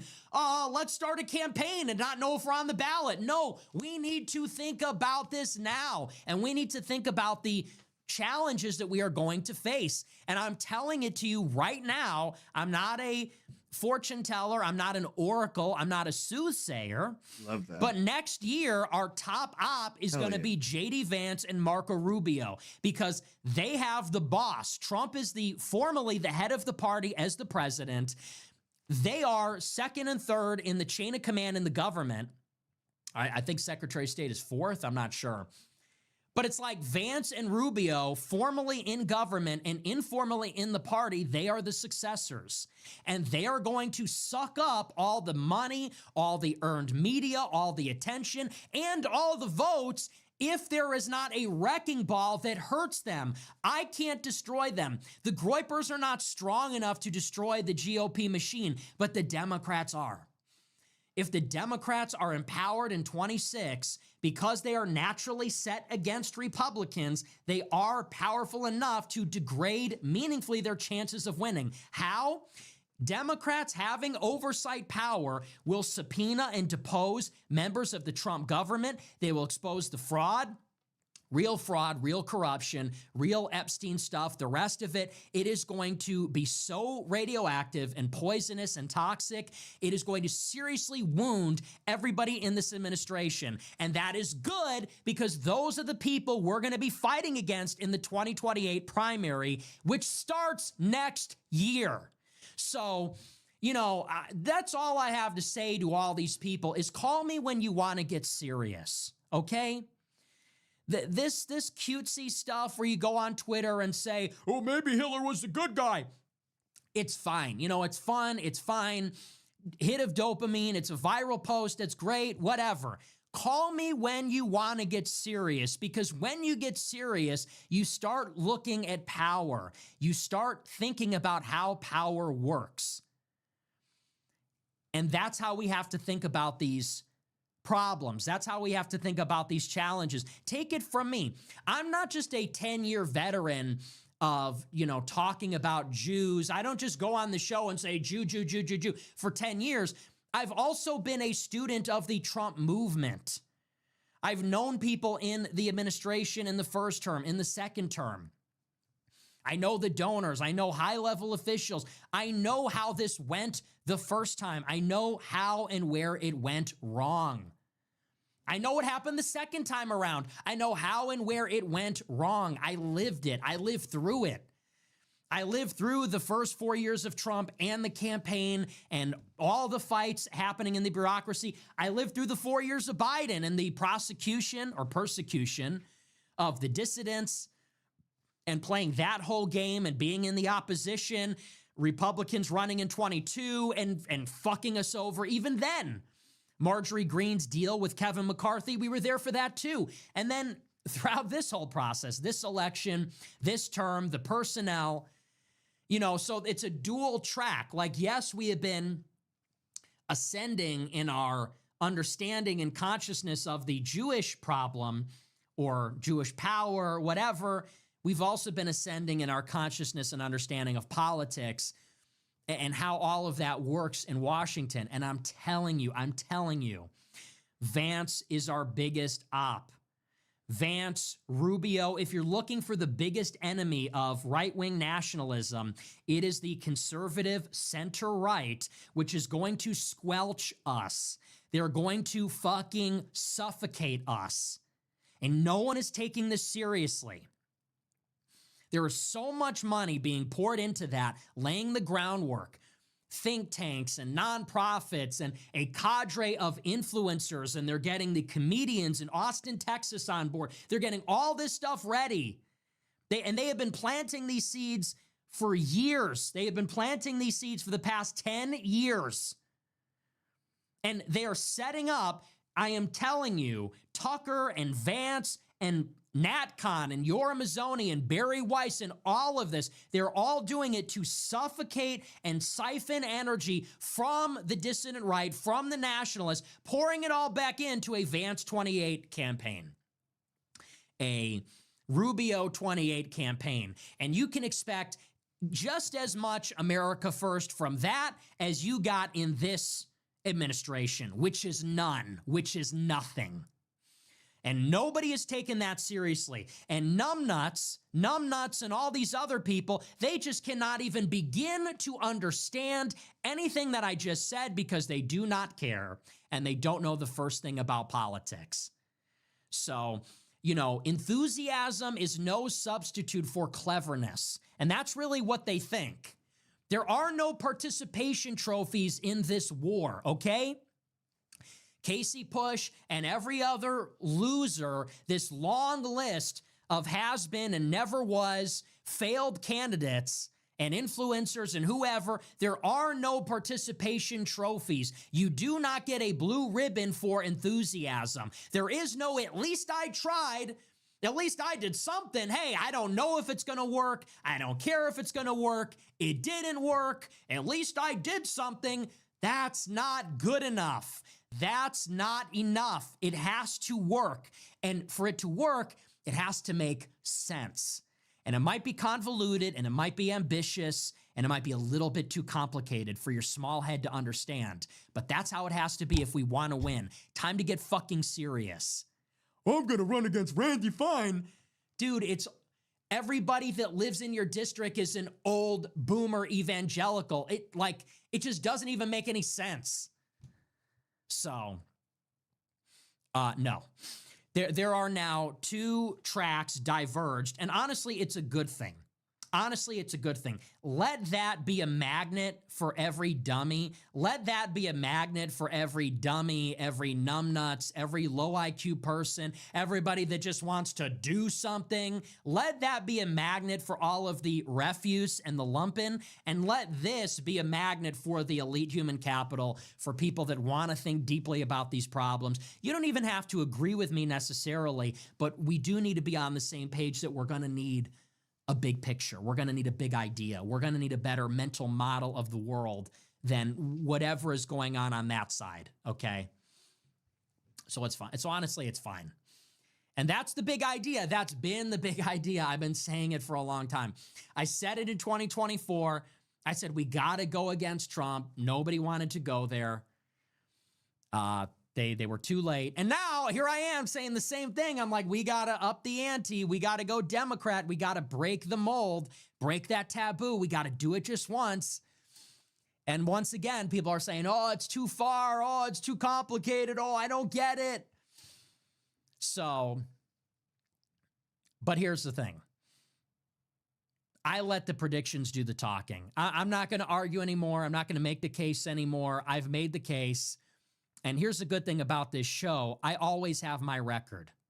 So you do your thing and I'll do mine. You do your whatever that is, I'll do my thing. Let's just go our separate ways and let's just see what happens. Let's just see where we are in a couple of years. That's all I'm going to say. Let's just see what happens in 2028. And if you're confident, then you got nothing to worry about. That's the difference. I always put my money where my mouth is. I always go all in, and I am always vindicated. Always. Every single time. So I'm done. No more pearls before swine. I'm trying to explain this to somebody that doesn't know their ass from a hole in the ground. Let's just see what happens. Let's just see where we are in a couple of years. People say, you think this mythical dark horse is going to run and blah, blah. Let's just see what happens. Okay? Let's just see what happens. You and what army? You and what army? Of OnlyFans thoughts? That's the difference. I'm still people can say they're the movement. People can say whatever they want. This is still the only movement. Always has been, is, always will be. This is the America First movement. Everybody knows that. You have no army. You have nothing. You have no ideas. You have nothing. You are nothing. So anyway, we'll see what happens. But we're going to move on. We're going to get into the news. That's the last time I'm going to say it. It probably isn't. We're probably going to do the same monologue tomorrow. Who am I kidding? We're going to do the same monologue next week. But honestly, I've been saying it for a long, long, long time. And who knows? Maybe they're a part of it. Who knows? Maybe they're a part of this operation. But that has always been our biggest enemy. Our biggest enemy is not the left. The left will kill us, certainly. The left is out to get us, and they hate us. But the left is not the biggest threat. The biggest threat has always been the center right. Because, look, we have a binary system. We have a two-party system. You've got the status quo, you've got the institutional left, the hegemonic left, and then you've got the opposition, which is the right, which is trying to unseat and disempower the left. And the right it's institutionalized opposition. That is the other half of the country, and they have a monopoly on the people in the country that don't agree with the left. If we can take control of the right as a vehicle, then we can use it and we can win. That's really the path to victory. It's not going to come from the left. It's not going to come from a third thing in the middle. Our system just isn't set up for that. That has always been the MO. And Trump really opened up the door for that to happen because he sufficiently weakened the GOP. And if you're paying attention on another level, you'll realize that Trump is doing the same thing all over again. In 2016, Trump weakened the Republican Party for himself to ascend, and then he became popular and the Republican Party became strong and they won in 2024 and they filled the federal judge seats and they took over the House and the Senate. They did a lot of things. But now that Trump is crashing and burning, he's sort of once again bringing down the GOP. And we need to enable him to do this so that once again we can have another outsider come in and maybe we get a chance to re-roll and redefine things. But I'm telling you, whether it's Vance or whether it's a Democrat, we're going to need to go for the hills. These are both unacceptable options. Nobody else seems to be thinking that far ahead. It's kind of crazy. I mean, once again, Alex Jones, I was with him last week and he says, how did you predict the war in Iran? I'm like, I just listened to what they were saying. I just literally thought 1 year ahead. And here it is all over again. They're telling us Vance 28 is non-negotiable. It's unstoppable. You're just going to have to shut the fuck up and accept Vance 28 or Rubio. And that's going to start next year. I mean, look at a calendar. The primary will start in 2027. And nobody's even thinking that far ahead. Nobody's even thought a year in the future to the next presidential election. When do you think you're going to think about it? When do you think we're going to get it together to field somebody for a presidential primary? The week before? 5 months before with $100,000? Oh, that's good enough? No, you got to think about it far in advance. Long-term planning, not exuberance, not enthusiasm and haste. Let's just do something. No, long-term planning is the only thing that is going to get us to where we need to go. So if you want to be a part of that, this is where we are. If you want to be a part of the other stuff, you know what? Get your hijab, get your Doc's Ice t-shirt, and go to the next fucking whatever rally.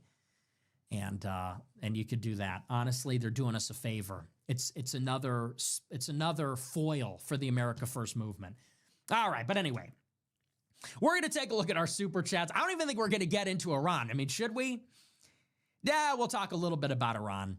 We are going to get into some news tonight. We'll talk a little bit about the ongoing war in Iran. And then I guess we'll look at the super chats afterward. It's been an hour of monologue and it feels like, I don't know, kind of abrupt to just go from, 50 minutes of that to the news, but whatever. So the big news is that the ceasefire in Iran is once again falling apart. Has anybody even been paying attention to the war in Iran?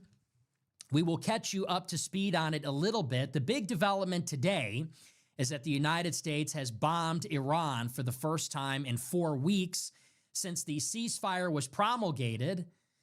And this consisted in some air and sea-based attacks against Iranian islands and coastal cities.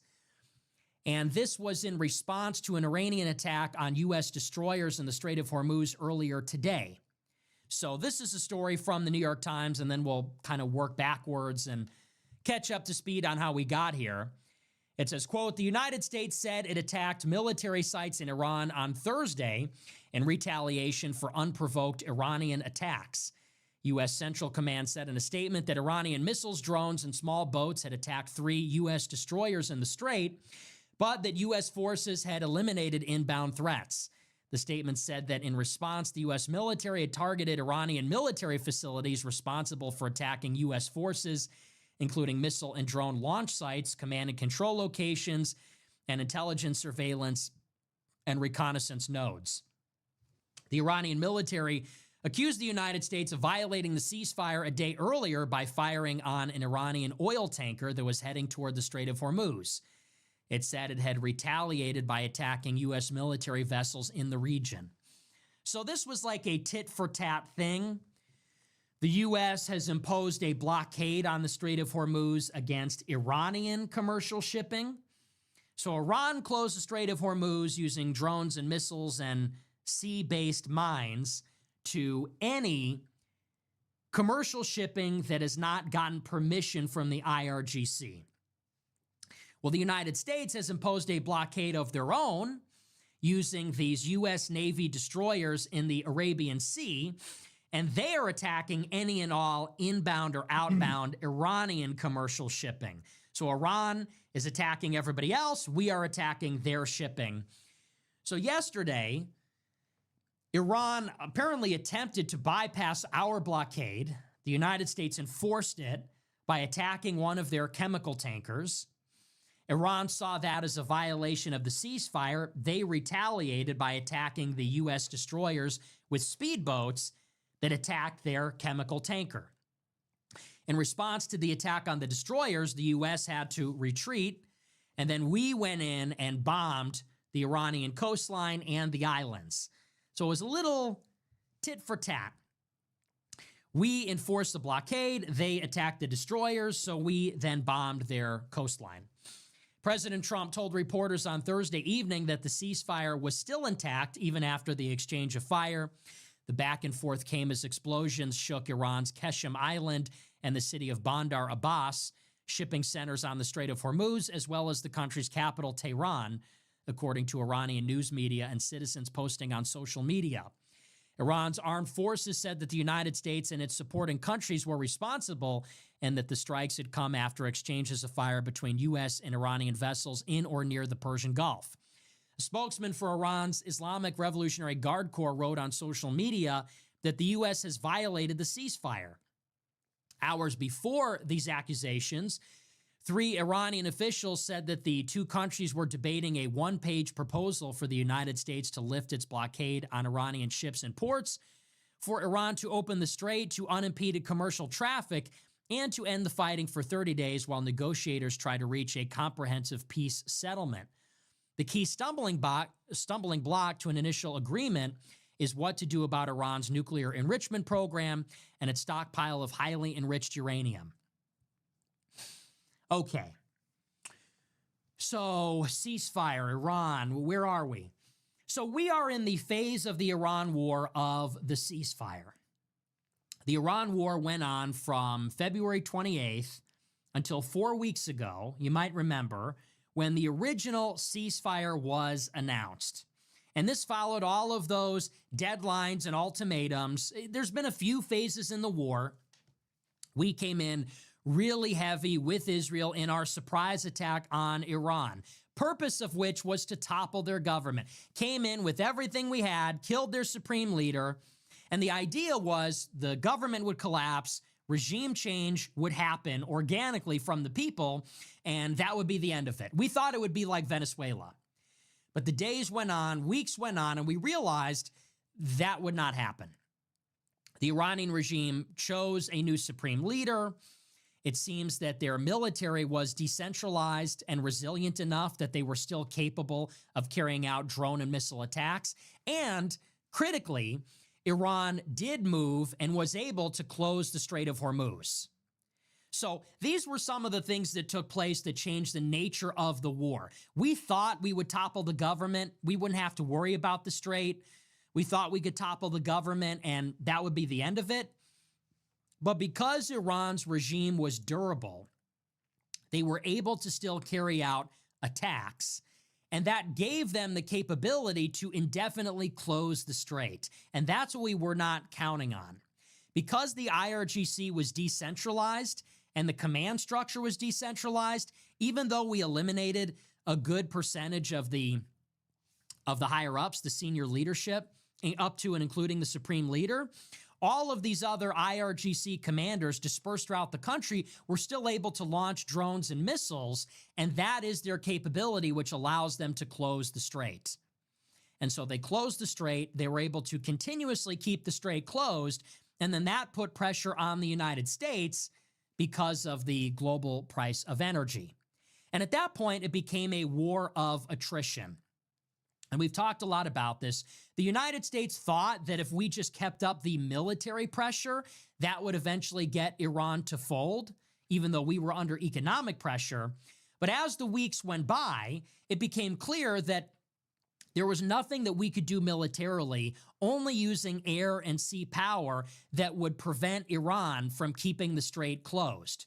So we're under economic pressure because of the exploding price of energy and other key commodities. And our military pressure on Iran seemed to be yielding increasingly minimal results. There was no return on investment there. We were hitting them harder and dropping more bombs and doing more things, and it did not affect their ability to launch drones and missiles that were preventing commercial ships from getting through the strait. So then it became very obvious that Trump was just going to have to quit and end the war.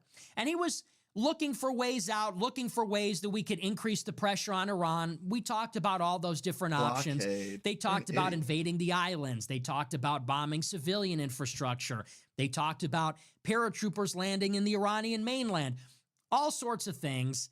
And in the end, Trump just bluffed and said, well, maybe we'll do all of it. Maybe we'll invade the islands and invade the mainland and bomb the infrastructure. And finally, when the bluffing didn't work, eventually Trump just sued for a ceasefire. And that's where we were 4 weeks ago. So you could say that those were two distinct periods. You had that first phase of the war where we were seeking a speedy regime change, not even thinking about the Strait of Hormuz, quickly turned into a war of attrition. And we tried to win that, again, with overwhelming military force. We tried to get creative and think of other ways to put pressure on them. It didn't work. In the end, we just bluffed. They never believed it. And so finally, we declared the ceasefire. And you might remember the terms of the ceasefire were these. We said that we will stop bombing you if you open the strait and you engage in a 2-week process to find a comprehensive peace. Well, notably, Iran did neither of those things.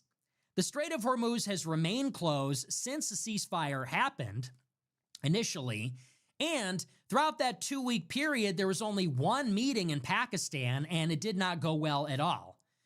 Iran did not agree to any of our demands. There was no willingness to negotiate on any of our red lines or anything like that. And so even though the ceasefire came with these terms, we said, look, we're gonna do you the favor of not bombing you as long as you open the strait and negotiate. They neither opened the strait nor did they negotiate. And yet the ceasefire remained in place for those full 2 weeks.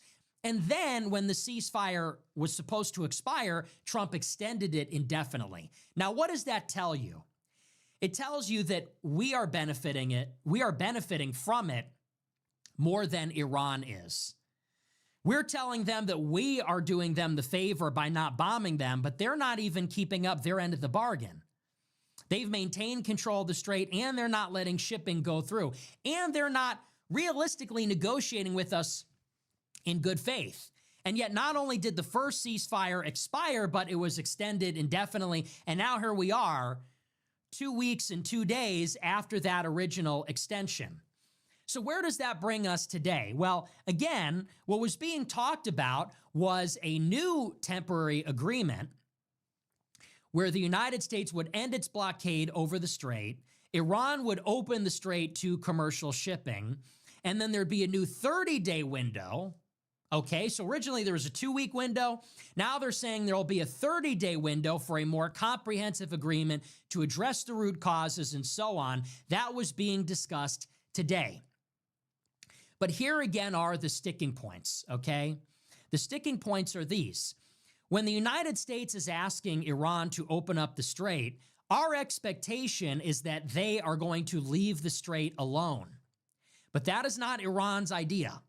Iran's idea is that they will maintain control over the strait and they will allow ships to go through it, but only with their permission, and charging them a toll to go through the strait of $1 per barrel of oil. So there's all this talk about the strait. We're saying you need to open it, and they're saying we will open it, but we're saying you need to let it go. You need to open it, and the word that we are using is freedom of navigation. That's the critical phrase. We're saying we want to go back to the pre-war status quo, where that is considered international waters, and nobody owns it, and therefore nobody can charge a rent on it, nobody can charge a toll. And so all of the Qatari LNG, all of the Saudi oil is able to freely go through. Iran has no say over it. They can't profit from it. Well, Iran is saying something else. They're saying, well, it's going to be open, but it's only going to be open with our permission. Yes, any commercial ship can go through, but they need to call the IRGC and tell us they're coming. They need to go through a new designated shipping lane, and they're going to need to pay us. Because Iran doesn't want to let this go. For Iran, this is their deterrence. What prevents the United States and Israel from attacking them all over again? It is their control over the strait. And obviously, they want to consolidate their control, which they have taken since the war started. They're saying, this is how we're going to rebuild. How are we going to rebuild our country? We're going to charge money on this Persian Gulf that we now own. And what's more, they're saying, we won this fair and square. We took it. It's ours. We're going to split it between us and Oman. And now we're going to charge a toll, just like Egypt in the Suez, just like Panama in the Panama Canal. And that's just going to be ours. And that's our strategic victory. So there's a huge sticking point over the terms and the conditions under which the strait is open. That's number one.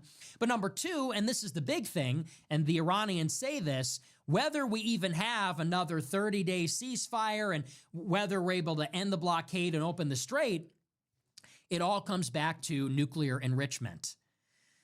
And once again, the United States is demanding that Iran give up all enrichment activity or commit to some kind of moratorium where eventually they'll get rid of it. And Iran is saying they're actually dug in. They're more dug in than before. They're saying that enrichment is their sacred right. It's as sacred to them as their own territorial integrity. In other words, they're identifying enrichment with sovereignty. What it means to be a sovereign state is that you control what happens on your borders. If another country is operating militarily on your soil, you're at war. Because what defines a nation's independence and sovereignty is their ability to dictate what happens within its territory. And so when Iran says our right to enrichment is as sacred as our own soil, they're saying sovereignty means the ability to develop a nuclear deterrent, which is the ability to enrich uranium and have a native nuclear program. So they're actually more dug in.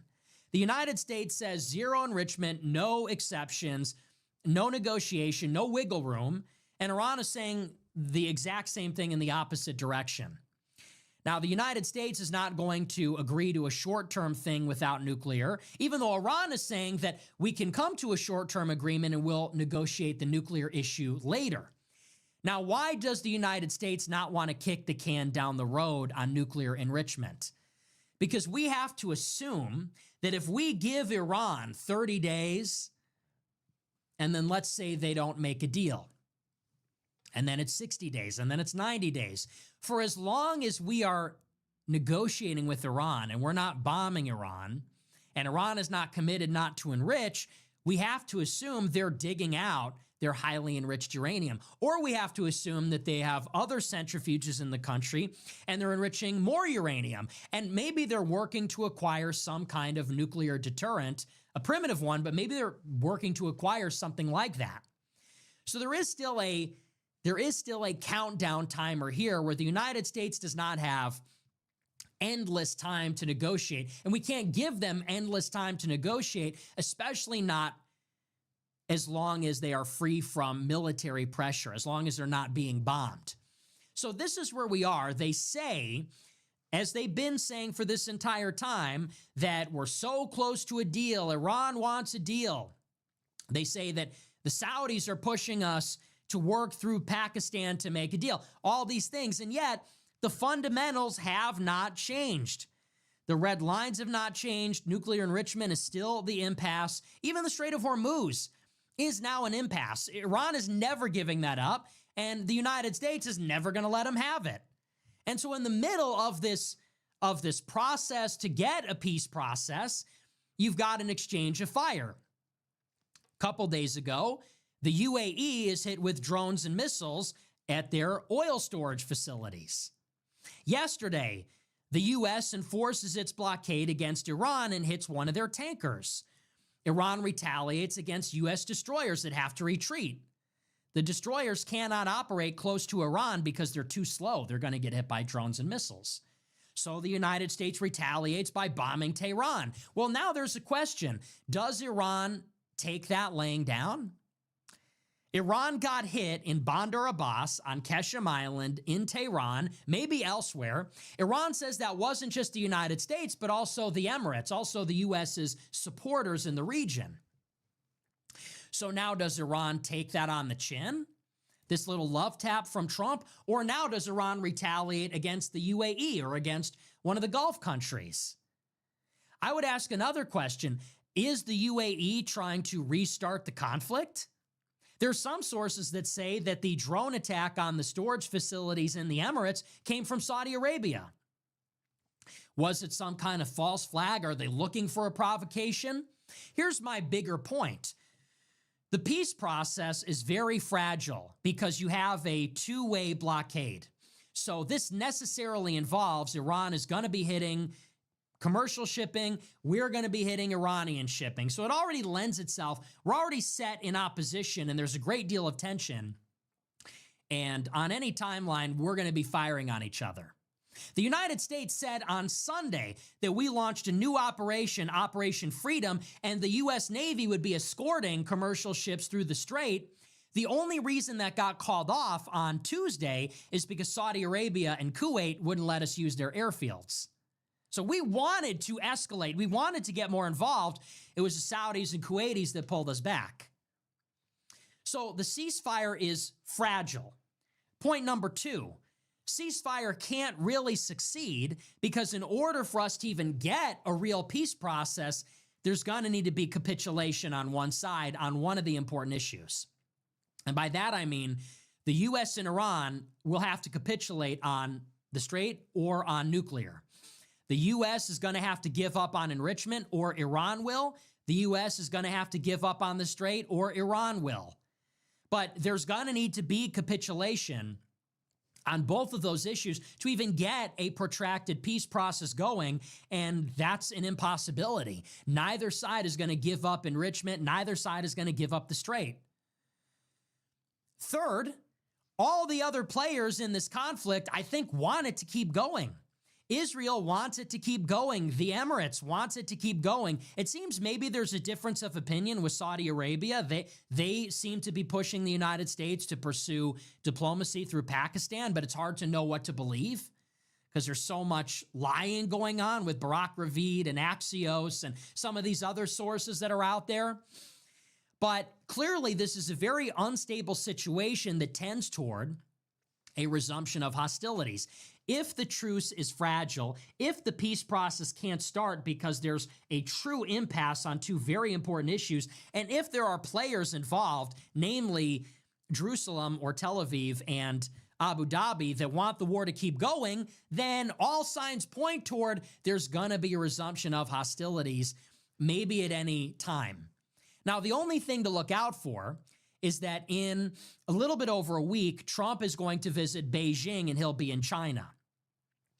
Now, all of the Asian countries have a very strong interest in bringing the war to an end because it is the Philippines, Vietnam, Indonesia, and Malaysia that are most acutely affected by the closure of the strait. They are the biggest customers for Persian Gulf oil, not just Iranian oil, but all the oil and energy that comes from the Persian Gulf. They are going to get hit first. They're going to get hit hardest, and they're already rationing their energy resources. And there's sort of something interesting about this. So on the one hand, China sees Iran as a strategic ally, and China is one of Iran's biggest purchasers of its oil. Iran, I believe, is now purchasing 80% of Iran's oil.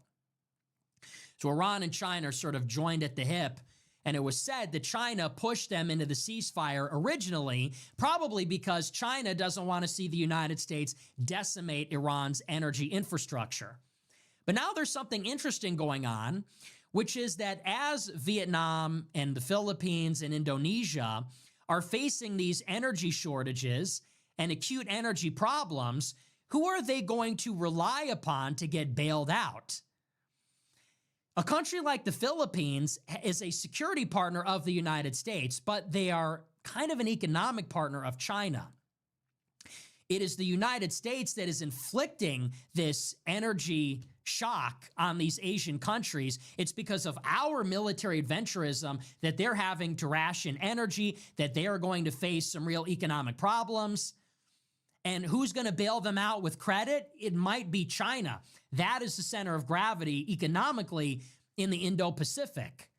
So it seems that maybe the road to ending the war in Iran ultimately is going to run through Beijing, and whatever's agreed to on May 12th when Trump goes out there. So I don't know that the war is going to restart before then, but clearly that is going to be a pivotal moment. And maybe there's going to be a grand agreement, not just on trade, but also involving the Persian Gulf energy. So that's going to be the next big date to watch. Trump says that Iran has another week. Trump says that Iran has 1 week to come to another agreement about another ceasefire for another peace process. Who knows if that's even real? The real deadline to watch is May 12th when Trump goes to China. So that's what we're going to watch for. But right now, it's all up for grabs. Who really knows even what's going to happen? But I would say that everything is pointing towards, at some point in the near future, a resumption of hostilities. I don't think, as much as the United States would like to just simply walk away from this, and it seems like that is kind of the plan, is to slowly walk away, create these truces and ceasefires and this kind of like architecture of diplomacy. In reality, I think that that is just as much of a sham as it was in February, as it was last April and May when we tried it then. And the needle is really pointing towards there's going to need to be some kind of much more ambitious military solution. At least that's the only way that Washington sees out of this problem in the final calculation. So that's where we are in the war in Iran. We finally got caught up to speed on that a little bit. We're going to move on. We're going to take a look at our super chats. We'll see what you guys have to say about all this. And we'll see. We'll see what the super chatters have to say. What's your take? All right. Gonna get set up. Let's see. Drama, drama, drama. It's always something, isn't it? Always something. Should I button the jacket? What do you think? Hair's a little messed up again. Right? No, it's okay. I washed it, so it's a little like the texture's like a little, it's not the best. I feel like the hair texture is the best when you don't wash it for like 1 day. When I wash it, it's like a little too staticky. It's like too thin or something. I don't know. Anyway. All right, let's see what we got here. Let's take a look. Vortex Groy % $100. A little more for a nigga with entropy troubles. Hey, thanks for the big super chat. Yeah, I appreciate it. The entropy thing's been a real pain in the ass, but you guys have been helping me out, so I thank you for that. Derek MC Kenzie sent $50. What are your thoughts on Monty Fritz and DN? Don't know him. No thoughts. Have no idea who that is. Green Jelly sent $20. Support for Nick. Thanks. Appreciate Diversity it. Stole My Bike sent $528. Whoa, thank you for the massive super chat. No, this guy had a big super chat last night too. Thank you very much, man. I really appreciate the huge super chat and no message. These are like the best words in the English language. Anton Chigger no sent $20. message. Governor Hot Wheels must be voted out. Indian invasion. Texas is beyond cooked. Fuck habit. Yeah, I agree. He's terrible, man. He is absolutely terrible. Huge Zionist, as you know, very pro-Israel, and also totally complicit in the illegal invasion of Texas. Anybody there will tell you Anton that. Chigger sent $20. Republicans voters, if the rule you followed brought you to this, of what use was the rule? So true. Of what use? What they really want to vote Republican every time. It's crazy. I just don't get it. It's like it's not working. They're not our ally. They're against us. Heart of the Wolf sent $20. Really appreciate your political analysis, especially regarding Israel. That said, Vivek is not a real libertarian. FYI. Oh, that's crazy, bro. Okay, yeah. Mild Sneaker Disliker sent $22. Wore the white QZ to the Shane Gillies comedy show in Los Angeles. A dozen plus grow wipers gave compliments. Really? We're everywhere. Hey, the white quarter zip? That's crazy that the white quarter zip was that recognizable. I would get it if it was like a shirt with the logo or like the Wang Half shirt, but that's pretty next level. So I'm glad to hear that. StrategyDogs.com cool. sent $20. Groy pen ain't easy. It never gets any easier. Heavy is the head that wears the crown, always. Eats Groy % $200. Appreciate you, goat. Thank you, man. Appreciate the big super chat. I appreciate you. Groypistan sent $100. Hope you have a great weekend. Thank you, man. Thank you for the big super chat. Yeah. Thank God it's Friday, right? Thank God it's Friday. It's fucking Friday, boys. Pardon my cheese sent $20. The I'm gonna vote weekend. for the Vance ticket that brought us to war in Iran? Over my dead body I would rather die. Then vote for that.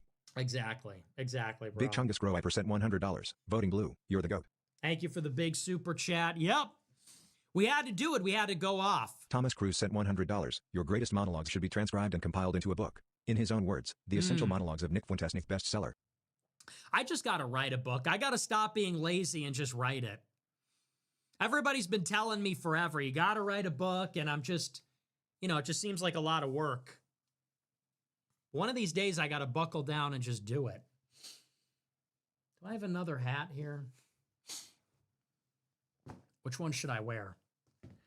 Well, I guess everybody's calling me a Fed again, so maybe I'll wear the GIA hat tonight. What do you think? Reuther Intelligence Agency. I texted Dan, I'm like, bro. He tweets, he's like, I think Nick Fuentes is a Fed. I texted him, I'm like, bro, really? He goes, I'm sick of your fucking bullshit. It's like, oh, it's like, never change, man. I'm sick of your fucking bullshit, man. You're fucking, dude, you're fucking bullshit, man. You're fucking, Never change, bro. Yeah, I guess I'll wear this one because of the allegations. Because of the allegations. Anyway. Yeah, no, I can't do like a compilation. That's pretty lazy. Not going to name any names, but that's pretty lazy. Just got to write a book that's, legit. Quadrophilio sent $50. I'm the chatter from a week ago who spurged out about having a Catholic royal pet fiancé. She insisted on sending this, so here we go. Nick, I am getting married and you are invited. Oh, awesome. Well, honestly, it's okay. I don't really like going to weddings. So, congratulations, though, on your Groyper marriage. Good for you. I'm so happy Calgary for you. Groy %. Hope I'm sure you're a real chat. Calgary I'm sure Groy you're a real $50. catch. People calling Nick out for telling us to vote Democrats in the midterms proves him right on why we need to burn the whole GOP to the ground with every plan truster in it. Blue Wave 2026. Look. We have to go dark, okay? I'm so serious about this. Like, we have to be the villains. They're going to hate us for it. They're going to hate us for a little while. I'm okay with that. I'm telling you right now, a lot of people are going to dislike me. They're going to talk shit about me. They're going to hate me. We're going to have to just deal with that, okay? I have to be the villain. I've accepted it. It's going to be extremely unpleasant for you. No, but it's just true. How many people are going to say that? Like, yes, we're going to take some hits. We're going to be unpopular. We're going to be attacked. We're going to be misunderstood. But this is what we have to do. I did it in 2024 and I didn't regret it. I did it in 2019 and I didn't regret it. And I'm doing it again and I'm not going to regret it now. So we did not get this far by doing the easy thing, by going with everybody, doing what's popular. I didn't come this far to like sell out and just lie to everybody and, go along to get along and be super popular and not fight with anybody. We are still dynamic. We are still coming up with new ideas. We are still fighting. It is a permanent revolution. Permanent revolution means it's always shifting, always changing. We're always pushing the envelope. And it doesn't mean we're changing the fundamental principles, but it means that we are constantly marching forward. We're never going to create a defensive line and get complacent and get comfortable. We are always going to be marching ahead, taking the battles, fighting the fight. So, this would be a perfect time for me to kind of like sit back on my throne and say, oh, I'm the king of America first. And, we're just going to take all the easy fights and do all the easy stuff. It is a permanent revolution. We are always pushing, always churning, always going forward. And so we're always going to be a little bit unpopular. We're always going to be controversial. We're always going to be fighting to be heard and understood. But you know what? That's what it is to be in the future. These people are in the fucking past. Don't you understand that? These people that are now saying Jews did 9/11, that's in the past. Everyone already believes that. Okay? Those were red pills 10 years ago. Don't you understand? They're playing catch up. They are now where we were 5 years ago. They are the fucking past. They are normies. They are not dynamic. They are not forward thinking. They are at the end of the adoption curve. You know, I'm a pioneer. I get things started. I go to where the future is. I bring it forward into the present. You people get red pilled 10 years in the future and say, oh, how did he predict all that? Oh, I'm a normie. You know, I'm a normie. I was being on Instagram for 5 years. Now I just discovered politics exist at the ripe age of 45. Like, we have to be in the future. So, and that necessarily involves being unpopular because most people are not capable of thinking. Fundamentally, most people cannot think for themselves. They will always be catching up. They will always be the last to find out. You know, it's like these people that like got into Bitcoin after it hit $100,000. Did you hear about Bitcoin? It's that same premise. It's like once a certain class of people finds out about something, it's already finished. It's already dead. It's already done. It has already run its course. You know, when your normie friend that doesn't know anything, when it finally matriculates, when it finally gets to that person, it's already over. It's already on its way out. And something else is just about to start cresting. So, and maybe that sounds very abstract, but it's like with Groyper War. We led the charge against Charlie Kirk in 2019. We did this conversation about immigration moratorium, Israel, social conservatism. We did that in 2019. Everybody's been catching up since then. And even this thing about opposing Republicans. I said in 2022, don't vote Republican. And in 24, I said, don't vote Trump. And in 22, we did yay 24. And now we're saying vote Democrat. It's only now that everybody's catching up and saying, gee whiz, Trump was a mistake. It's so disappointing. Gee, maybe Vivek needs to lose and Amy Acton needs to win. You know, once again, here we are again. So, yeah, I mean, it's really just that simple. And everybody that is talking shit about me is old, stupid, and doesn't know anything about politics. Like, why would anybody listen to them? The Groypers are young, extremely engaged in politics, know what they're talking about, know the score, know how we got here. You know, they know the lore, they know the history. Why are we listening to people that literally got red pilled yesterday, are old, and don't know anything about anything? Like, that's not leadership. So, you know, if you want to lead the army of the past, knock yourself out. You want to lead the army of people that are playing catch up, hey man, knock yourself out. We're undergoing another reinvention. And I told you, this is not cope. I told you this at the beginning of the year. I said, this is going to be a year of refinement. This is going to be a year when we're going to need to shake a lot of people off. I said, we are in a bubble, and the bubble was inflated. Anti-Semitism, whatever you want to call it, became mainstream. It attracted tons of people. And now the influencer economy is too big. There are more influencers that need to make a check or need to get engagement off of Israel criticism than the economy will support. And so it's going to turn to, you know, knives out, infighting, jealousy, all kinds of other issues. These are just some of the dynamics that are going on. So this is going to be a year of reinvention. We did generational run. Okay, we've been to the top of the mountain. We won. Now it's time to get back to the workshop. You know, it's time to rebuild the Iron Man suit. Tony Stark built this in a cave with a box of scraps. Now this is like Iron Man 3. We got to get back to our roots. We got to rebuild the suit. So anyway, we got to discover the new element. That's Iron Man 2. But anyway, those are just some thoughts on the whole situation. Minero Ustache Groy % $20. Nick, I don't think it's fair to group Croatians in with the rest of the Slavs. Don't you know what happened here during World War II? Honestly, I could care less. M4TT sent 20. I could not care less. M4TT sent $22. I hate it when normies say you can't drive a big truck. Nigga, I can't criticize Jews. At least let me drive a Suburban. Who says that? Who says you can't drive Big Money a truck? sent $20. Hey Nick, been watching for a year and have been loving the show. Wish I found it sooner. The shows have been especially great since you came back from your trip. Excited for Generational Run 2.0. Think so. Everybody's been saying that. Everybody's been saying that. I wonder why. I guess I just needed a break. There was a lot of stuff that was just getting to me, a lot of things. And, you know, not even one thing in particular, but I was just so fed up with politics and paranoid and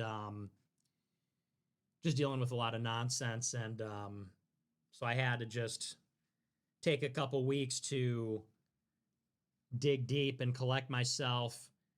Had to hang out with the homie Keith Woods. Had to hang out with my rabbi, Keith Woods. He's not Jewish, but like Keith Woods is like my spiritual advisor. He's not Catholic, so I know that's not great, but he's extremely wise. Extremely wise. He knows a lot about spirituality. He knows a lot about psychology and philosophy. So I just needed time to be with my rabbi. He's gonna hate that I call him that, but like, I had to be with my monk. He's like my Buddhist monk. That's better. He's like my Buddhist monk. I had to go to a new continent and be with my Buddhist monk, my spiritual advisor, my sage, the savant.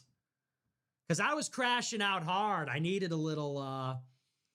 I needed someone to tell me, you know, like, be like water. I needed somebody to tell me some shit like that.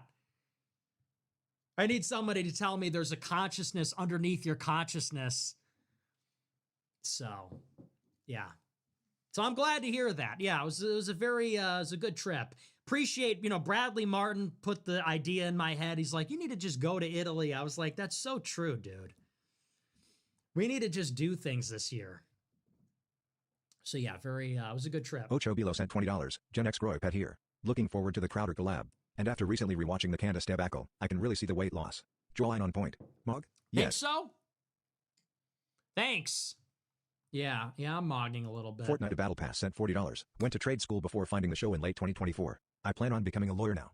Thank you for inspiring me 07. Hey, thanks a lot, man. Appreciate it. Love to hear it. Will you plan on becoming a lawyer or are you doing it? Put it into motion, bro. Don't speak your plans into existence. If you speak them out loud, they'll never happen. You got to do it. You got to put it in motion. Don't tell me I plan on becoming a lawyer. You don't get credit for planning on it. People come up with these plans, they write them down, they tell people about them, and then they get this dopamine reward like they had already done it. You got to do it.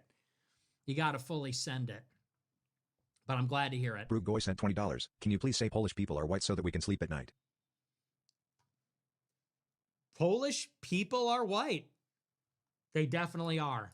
Past sent $50. Happy? Everyone across the political aisle is now calling you a Democrat. The GOP is always going to be pro-Israel, so why not just switch parties indefinitely? The GOP already sees you as a traitor anyway. Ugh. You're not hearing me. Why not just do it indefinitely? Oh man, it's like the Goyim are just, maybe the Goyim deserve this. Maybe the Goyim just deserve maybe they deserve everything that's coming their way. Mark sent $500. Yo, thank you for the huge super chat. I appreciate it. Thank you very much, man. God bless.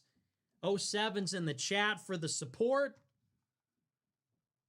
Man, thank you so much. To PA Naman sent $100. When you go on Steven Crowder tomorrow, Jared is going to label you an accelerationist. This is an obvious straw man. The call to vote Democrat isn't aimed at American suffering. Its goal is to cause the GOP pain, forcing the party to realign with AF values over donors.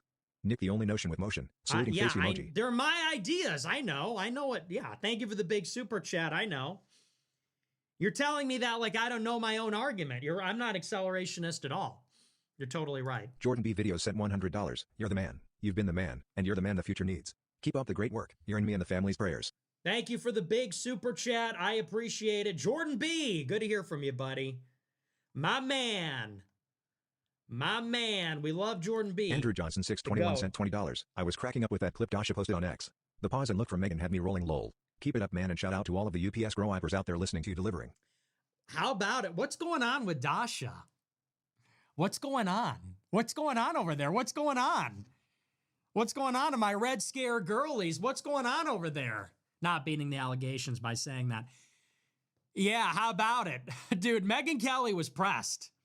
Because she goes, it's shocking. And Dasha's like, it is shocking. And Megan's like, are you being facetious? No, I'm not being facetious. It's very extreme.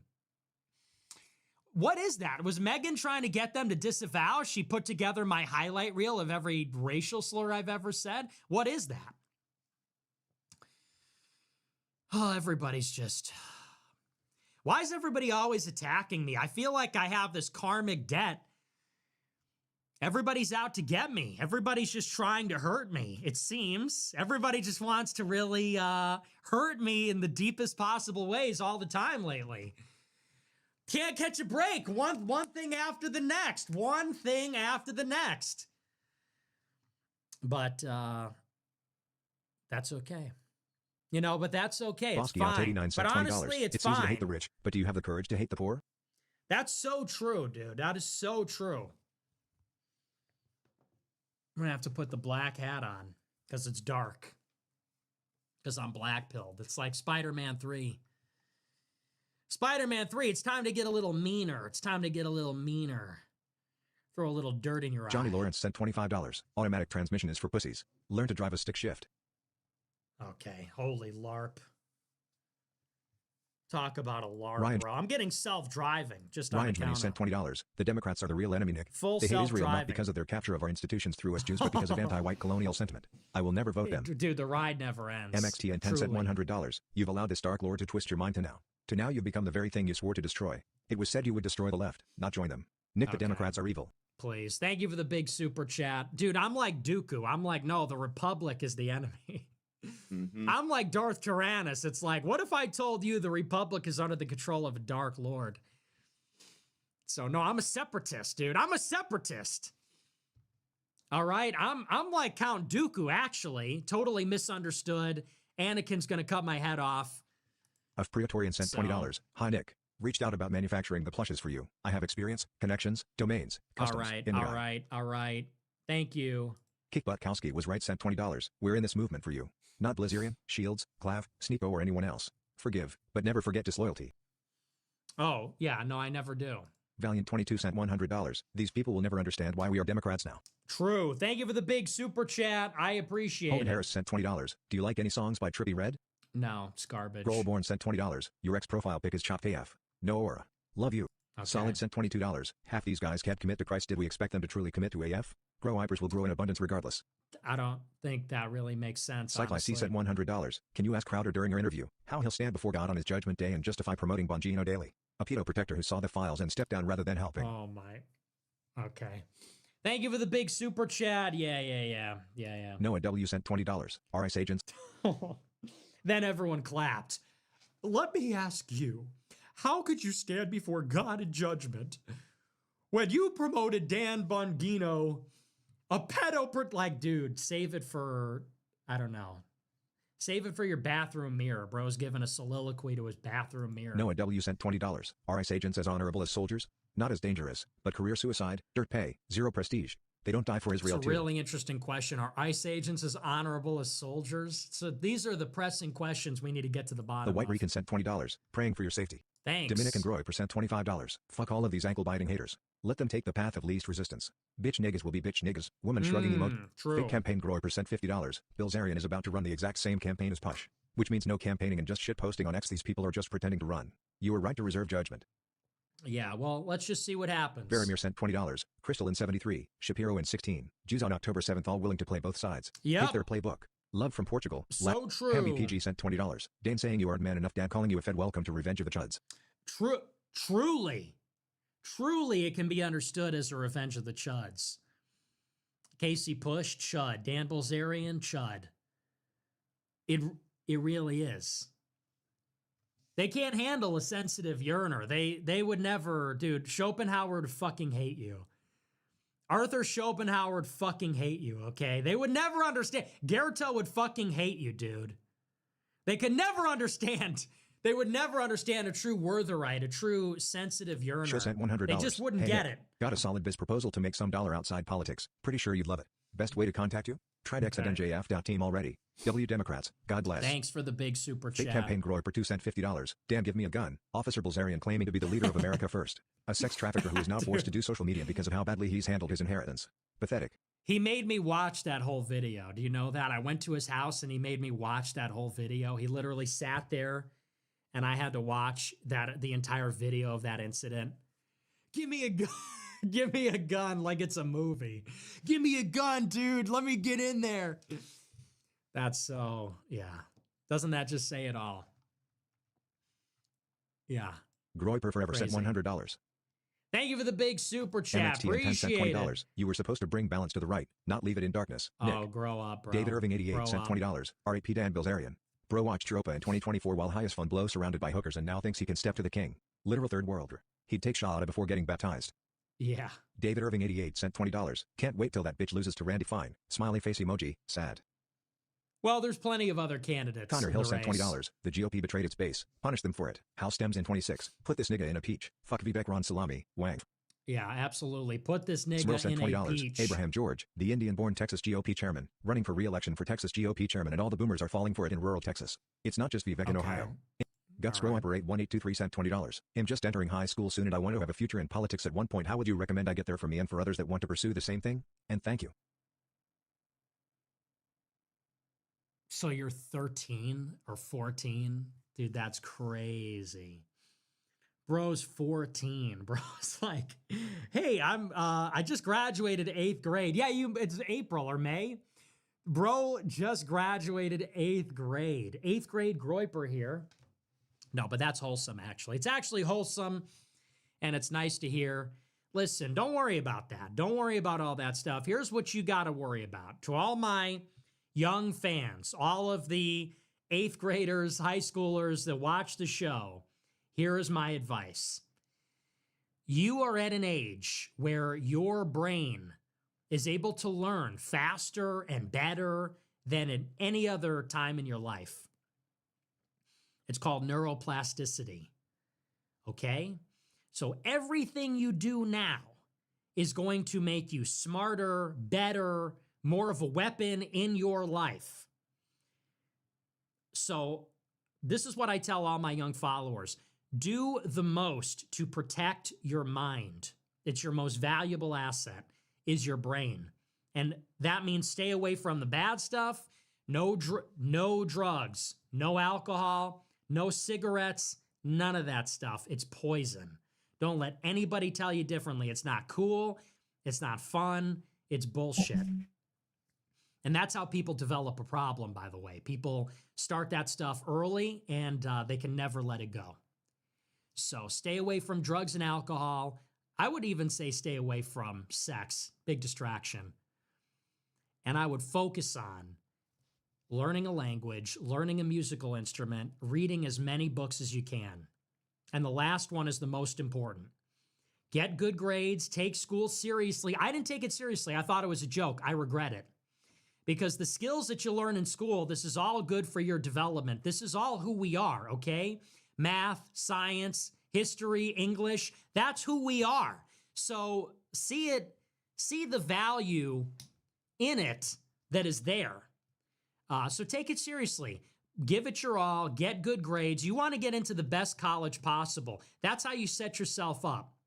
You want to develop your brain, get the credentials to get into a good college. It's all just about I sound like my parents. It's all just about setting yourself up for the best future possible. You don't even necessarily have to go to college, but you want that to be an option. You want it to be an option that you could go to college.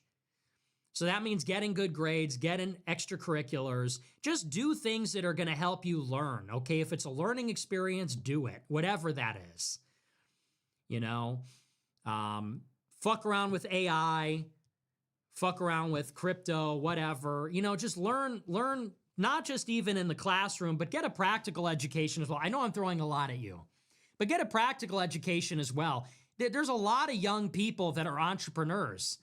Start thinking about technology. Start thinking about AI. Start thinking about those kinds of things. Even put your resume out there. When you get a little bit older, when you're like 15, 16, put your resume out there. But that would be my advice to you. At this age, I wouldn't worry too much about politics. I'd worry more about setting yourself up in the best position possible for your future. And that means staying away from the distractions and really doing yourself a favor by increasing your IQ. You can increase your IQ by 10 points at this age if you just take it seriously. So do what I did. Read as many books as you can. take advantage of school, get good grades, set yourself up for success. That's my advice, okay? That's my advice for the youngsters. Austin sent $20. Any thoughts on who to vote for in the gubernatorial race in Oklahoma, or is it so unimportant that we don't care? I'm not paying attention to that race. Jimmy John sent $20. Shout out to Howling Mutant for defending your Fed accusation versus Bilzerian today. Sad to see Bilzerian turn heel. Yeah, you know, that shows a lot of integrity. And I've been at odds with that guy for a long time, and he's been very negative towards me. But you know what? That shows some integrity. So I actually really appreciate that. And I don't know that we're going to be best good friends, but you know, my biggest problem, I don't even necessarily have a problem with people that criticize me or shit on me. I just hate dishonesty. I just hate when people lie. So that actually showed some integrity, and I do appreciate that for what it's worth. So that was nice of him. It wasn't nice. It was the right thing to do. Lana Del Rey Groy % $20. You could shoot my entire family and I'd still have absolute faith in you. Beardson is the good for always being loyal RKD for NJF. He's one of my only friends that's really stuck around over the years. He's a good man. Plasma Grow % $50. Nick, what do you think about Empathkin? She's almost like a female version of you. I don't think about that person. Groy % $50. La Caca Flota. I don't know what that means. Lana Del Rey Groy % $20. 5 feet 7 inches Nepo Christless and likes CP. Here's his own tweet as proof. Oh, whatever. I mean, I'm not going to get in a shit flinging contest with him. I don't care about him. But here's the thing. He's attacking my position. Whatever. He's a nothing person. He's a ridiculous person. I don't want to get in a shit flinging contest with him. He is what he is. Anybody that can look at that guy can see what he is for what he is. But he said, oh, you're a Fed because you said this about Democrats. I just want to make my position very clear. So I don't care about the other stuff. White America First sent $20. Well. How are you always right? Unmatched perspicacity. Gondorian Grow. And sheer indefatigability. Gondorian Grow % $25. Little Birdie told me GR. Crashed out in a few group chats today. Something about Photoshop? Nigga is fragile. Who? I don't know who that is. Daddy Mayu sent $20. No hope for Goyim. Everything is in front of their eyes yet they won't see. Vote them 26 or be late to the party once again. Very true. Absolutely. Okie Grower % $20. You don't hear this enough, but thank you for everything you do. We love you, Nick. Hey, thanks a lot, buddy. The Druish question sent Appreciate $100. it. They aren't even worth a response from the GOAT. They are trying to farm engagement off your aura. You own everyone. True. Thank you for the big super chat. It's true. It's Tucker true. Creature Grow % $50. God bless you, Nick. Keep your head up. Southern Ohio and here. Been a Trump fan since 2016. Been following for years and you've helped me lead a few friends to vote blue. Vijay will not win here. Love it. Yeah, you know, we just need, he has to lose by any means necessary. Silent Pilled sent $20. Top 3 fave Disney movies you loved as a kid that you still love today. I don't know, man. What kind of question is that? Favorite Disney movies? I don't know. I'd have to think about that. I don't watch any Disney movies, to be honest with you. Layat Guy sent It is what $20. it is. It's a fun game to try and think of a super chat that will get a positive response. To seek that out does seem kinda gay though. But it is fun. The coin flip of your mood is a tough obstacle. Layat Guy sent $20. Response predictions if jolly, slightly amused if patience is wearing thin. Yeah, it is gay. Don't do that shit or yeah well you lost the game this time. MC Mahan 4 Mayor sent $20. Mr. Fuentes. I have to say that I'm confused as to the purpose of the Carlson, Kelly, Bilzerian dog pile on you. While Kelly and Bilzerian are simply stupid, I am less sure of TC's intent. Thoughts? Well, he's in league with Vance, so it's that simple. I am going to be a problem for Vance and Vivek, and Tucker is a Vance booster. So it's that simple.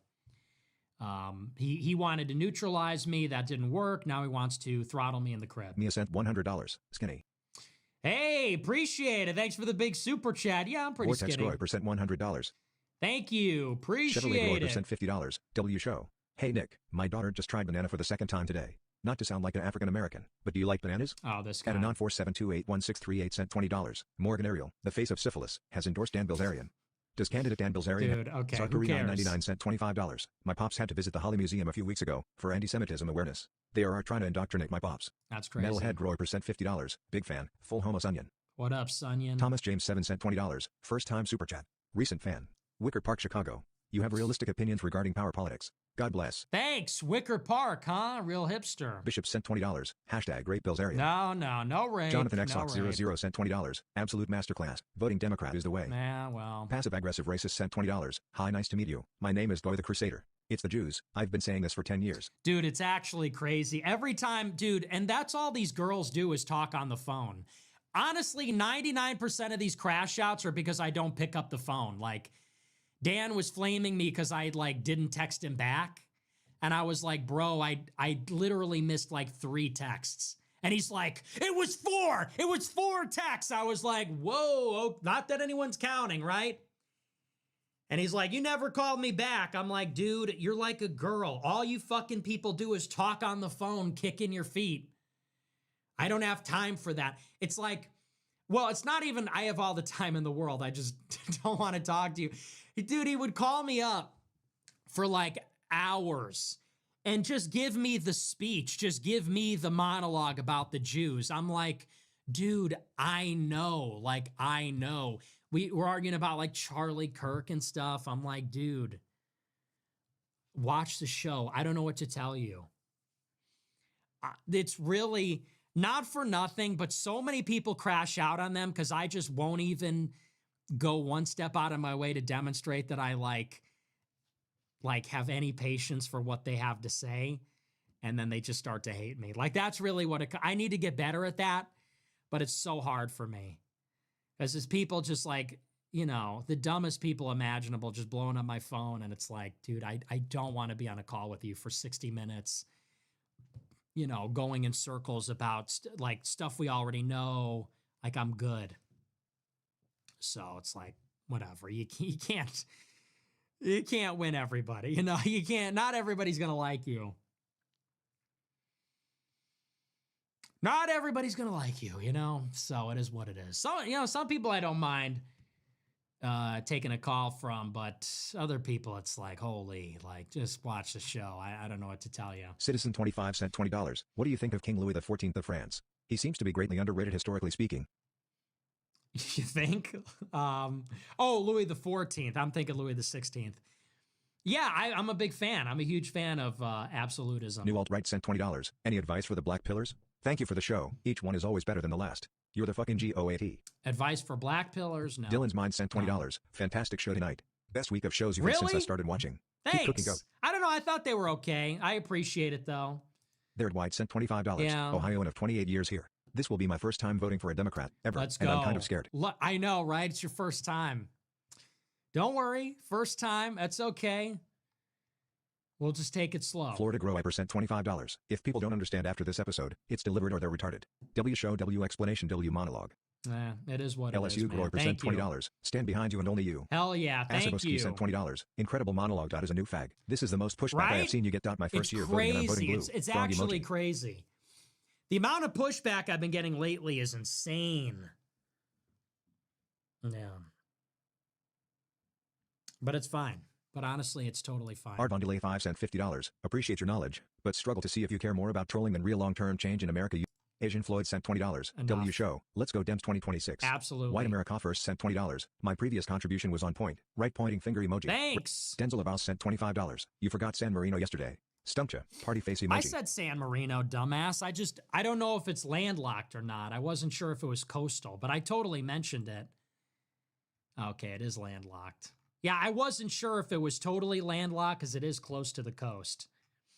But I did mention that, dumbass. Nice try. Nicker sent $20. 2020 part 2 coming soon. Crying face emoji. Face with bags under. Honestly. Shilling Donald sent $20. I'm done talking about it. Who am I fucking kidding? No, I'm not. We'll talk about this again tomorrow. Smiley face emoji. Keep up this momentum. People need to hear this. This is the only way forward. It's true. Bob Tylog sent $100. Please look into the FL06 Republican primary. America First Aaron Baker has been running against Randy Fine for a year, and Dan Bilzerian, who called you a Fed, is claiming to be America First and is just now joining the race, which will split the vote with Aaron, guaranteeing a Zionist victory. That's really interesting. I'm going to take a look at that. Thank you for the big super chat. I appreciate it. We'll take a look at that. $25. Got my AF no motion tea in the mail. Very high quality. Sweet. Glad to hear Mark it. Slav sent $20. Being an independent voter guarantees that a person is a free agent and has sovereignty. Sovereignty is everything, not being a dedicated Republican, Democrat, or fake independent option voter. Absolutely true. You're right. You're right about that. Jasper sent $20. Great show. But I think you might have made an enemy.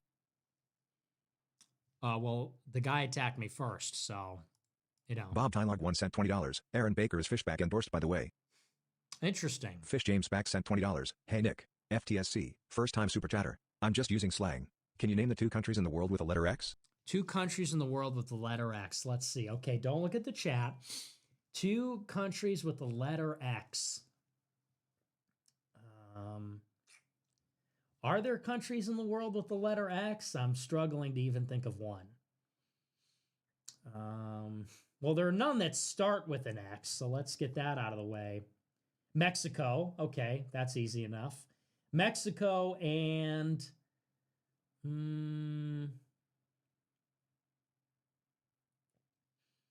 Mexico and...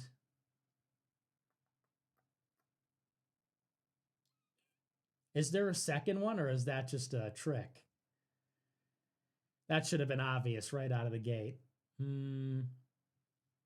What else would have an X? Oh, this is a tough one. This is a tough one.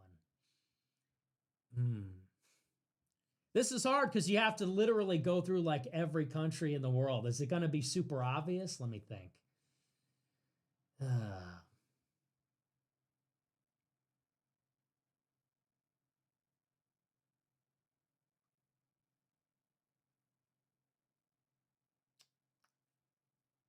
I might just have to give up on this one. Nothing's coming to mind. Country with an X. Country with an X. I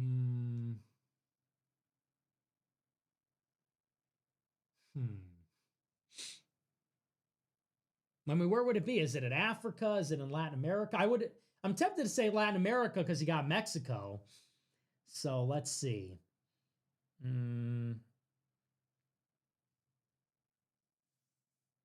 No, it's nothing in Central America, right? No.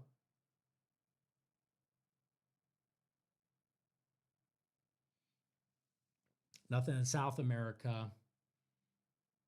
I don't think it's in Asia.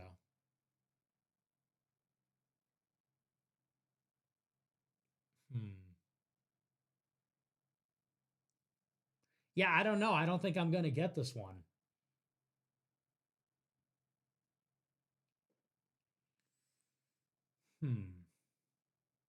X, X, X, X.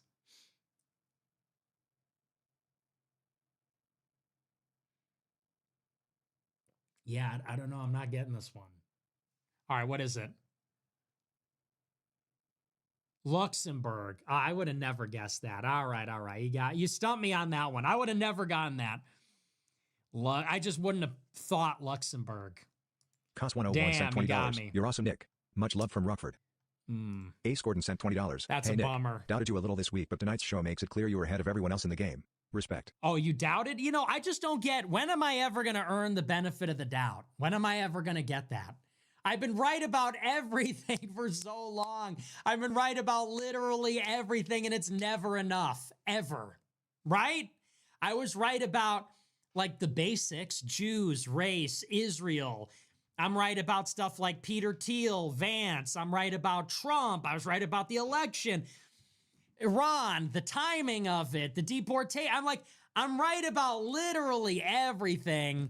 And niggas just can never give me the benefit of the doubt. I say one thing people don't agree with, and they go, I don't know about that. You might be a fed after all. It's like, bro, at what point do people just say, you know, maybe you're him? Christina sent $50. Hi, Nicholas. Hope you're doing well. My AF distressed hat arrived today, and I love it. Thank you kindly. Humble hat salesman. Smiling face emoji. P.S. Happy early Mother's Day to Mrs. Fuentes. She raised a good son. Thanks a lot. And I'm glad you like the hat. Appreciate Lil it. sent $20. Dude, the look in Candace's eyes when she showed the clip of you giving her props for the Daily Wire stuff. She wants you, bro. She doesn't want me. But look, I think she wants to like me. I think she thinks I'm funny. I don't know. It's all such a mystery to me.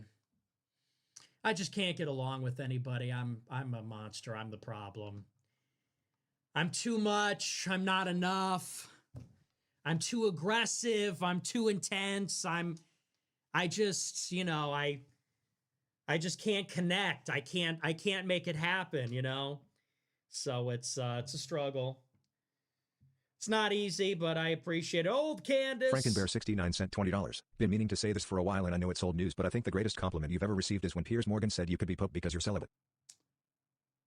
Okay, that's just Hungju resent $50. totally insane. Any update on Turning Tucker 2 video? Crystal/Teal/Vent/Tucker. Oh, shut the fuck up. Any update on this thing from a year ago? What are you talking about, dude? Fuck off. Lofi sent $100. Any update? Dude, when people ask me for updates, I want to kill you. Like, Dude, my cortisol just spiked so hard when you said that. Like, I would have thrown this at the wall if I wasn't a chiller.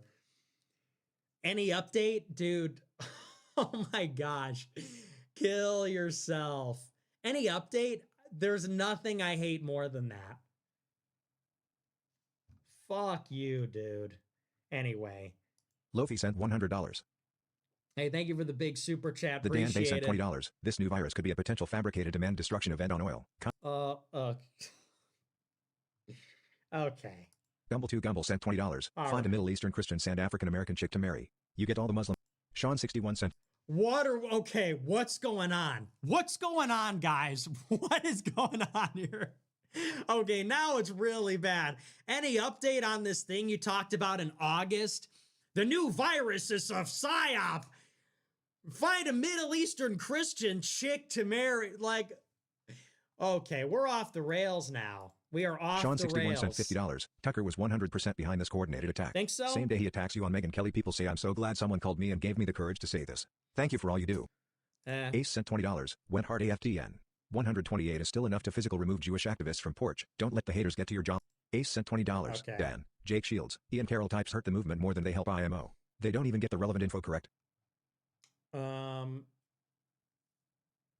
Yeah, well, look, Jake hasn't, like, seriously, he dissed me again the other day saying, oh, he's not a leader or whatever. It's like, okay, bro. Growupstar sent $20. They're playing catch-up. True. Shavery sent $20. Nick, is it advantageous to signal we need a Republican in 28? It may be an olive branch for the future primary, but it's a given that Dems win in November. Why make voting red in 28 a given? DC 10,169,700 sent $20. Please consider bringing back the gaming and reaction streams on slow news days. A lot of us don't. LukeSmith0602 sent $20. Voting blue in 26 might actually be your best idea ever, and if people could just think for 2 seconds, you'd get a lot more credit for the strategy. Netanyahu sent $20. The 26-28 voting strategy was articulated well on day one. TikTok brain has killed people's attention span. Enrique Quintener sent $25. Love from Logansport, Indiana. Ordered a shirt from you, waiting for it in the mail. Cool. Fentanyl is good for you sent $250. Not gonna pretend like I know a lot about politics, but I'll say this much. Kinda tired of the goyim crashing out about the Jews. Like it's not the Jews' fault you were born with no work ethic and a low IQ. It almost sounds like the blacks complaining about the systemic racism is holding them back. It's slop. Love show. Real recognizes real nigga. Handshake emoji. I don't know if I go that far, but I appreciate the big super chat. I don't know if I go that far, but I appreciate the huge super chat. Look, the Jewish thing is still an issue. I mean, I get what you're saying, and there's some truth in that. Ohio Grow Hyper sent $20. I swear these people don't fucking listen. Monologue was great. Fuck that brown piece of shit. Acton 26. Hell yeah. Not a Qatari agent sent $20. Your karmic debt is from sarcastically calling upon Vishnu. It might be. AMDGJMJ sent Might be the $25. case. We believe in you, Nick. So much so this Groiper family is voting Democrat for the first time Let's in our go. lives. Praying for you. Go Thank emoji. you. W. Groiper Schizo family. Gale sent $20. Does Jake know what Congress is yet? Give Bilzerian the Patrick Little treatment when he gets his shit pushed in, by the way. Vortex we'll Groiper see. sent $100. Thanks for the free show. Hey, thanks for the big super Al Lee chat. Wheatree sent $50. Any update on turning Tucker 2 video? They hate God sent $50. Dan running for Congress. Disavows Nick. Many such cases. That it just doesn't even make any sense. If you're running for Congress, would you just blow me up for literally no reason?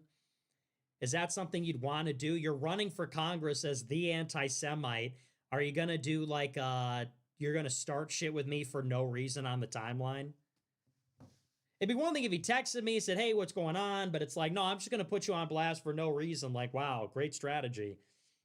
No, that makes a ton of sense. Politically provoked sent $500. Yo, thank you for the huge super chat. Politically provoked. Good to hear from you. Man, what's up? It's been a minute. Brittany, don't be a stranger. What's going on? Man, remember Politically Provoked? Ah, those were the days, huh? Thank you very much. I really appreciate the support. Oh, sevens for our girl, Brittany. Russ will send $30. Appreciate it. Have you considered? There are YouTube videos on writing a book using Obsidian notes. You already have a book in your vault. I don't... Okay. MC Mahan Formayer sent $20. Carlson is clearly an operative on behalf of the WASP community within intelligence, but what a colossal misread of Vance's talent. He has none. Okay. Bro Hyperangelus sent $20. Thanks for the show. Is it okay to watch any of the on-site streamers on Kick, or should we be boycotting the site and gambling then altogether? Jimbo's is trying to get me to sports gamble. Scum. We like Jimbo. Kozmkatic sent $20. Much love from me and my friends all watching right now. We are wondering your thoughts on the Hanavirus. Do you think it's going to be another COVID and blown out of proportion? From friends lol. No, I don't think so. I don't think they will. I think that's, these things just happen from time to time, and everybody always says it's going to be a pandemic. I seriously doubt it. Vexelum88 sent $20. Stop being such a chud. Top 3 Disney movies: Jungle Book, Lion King, Aladdin. Easy.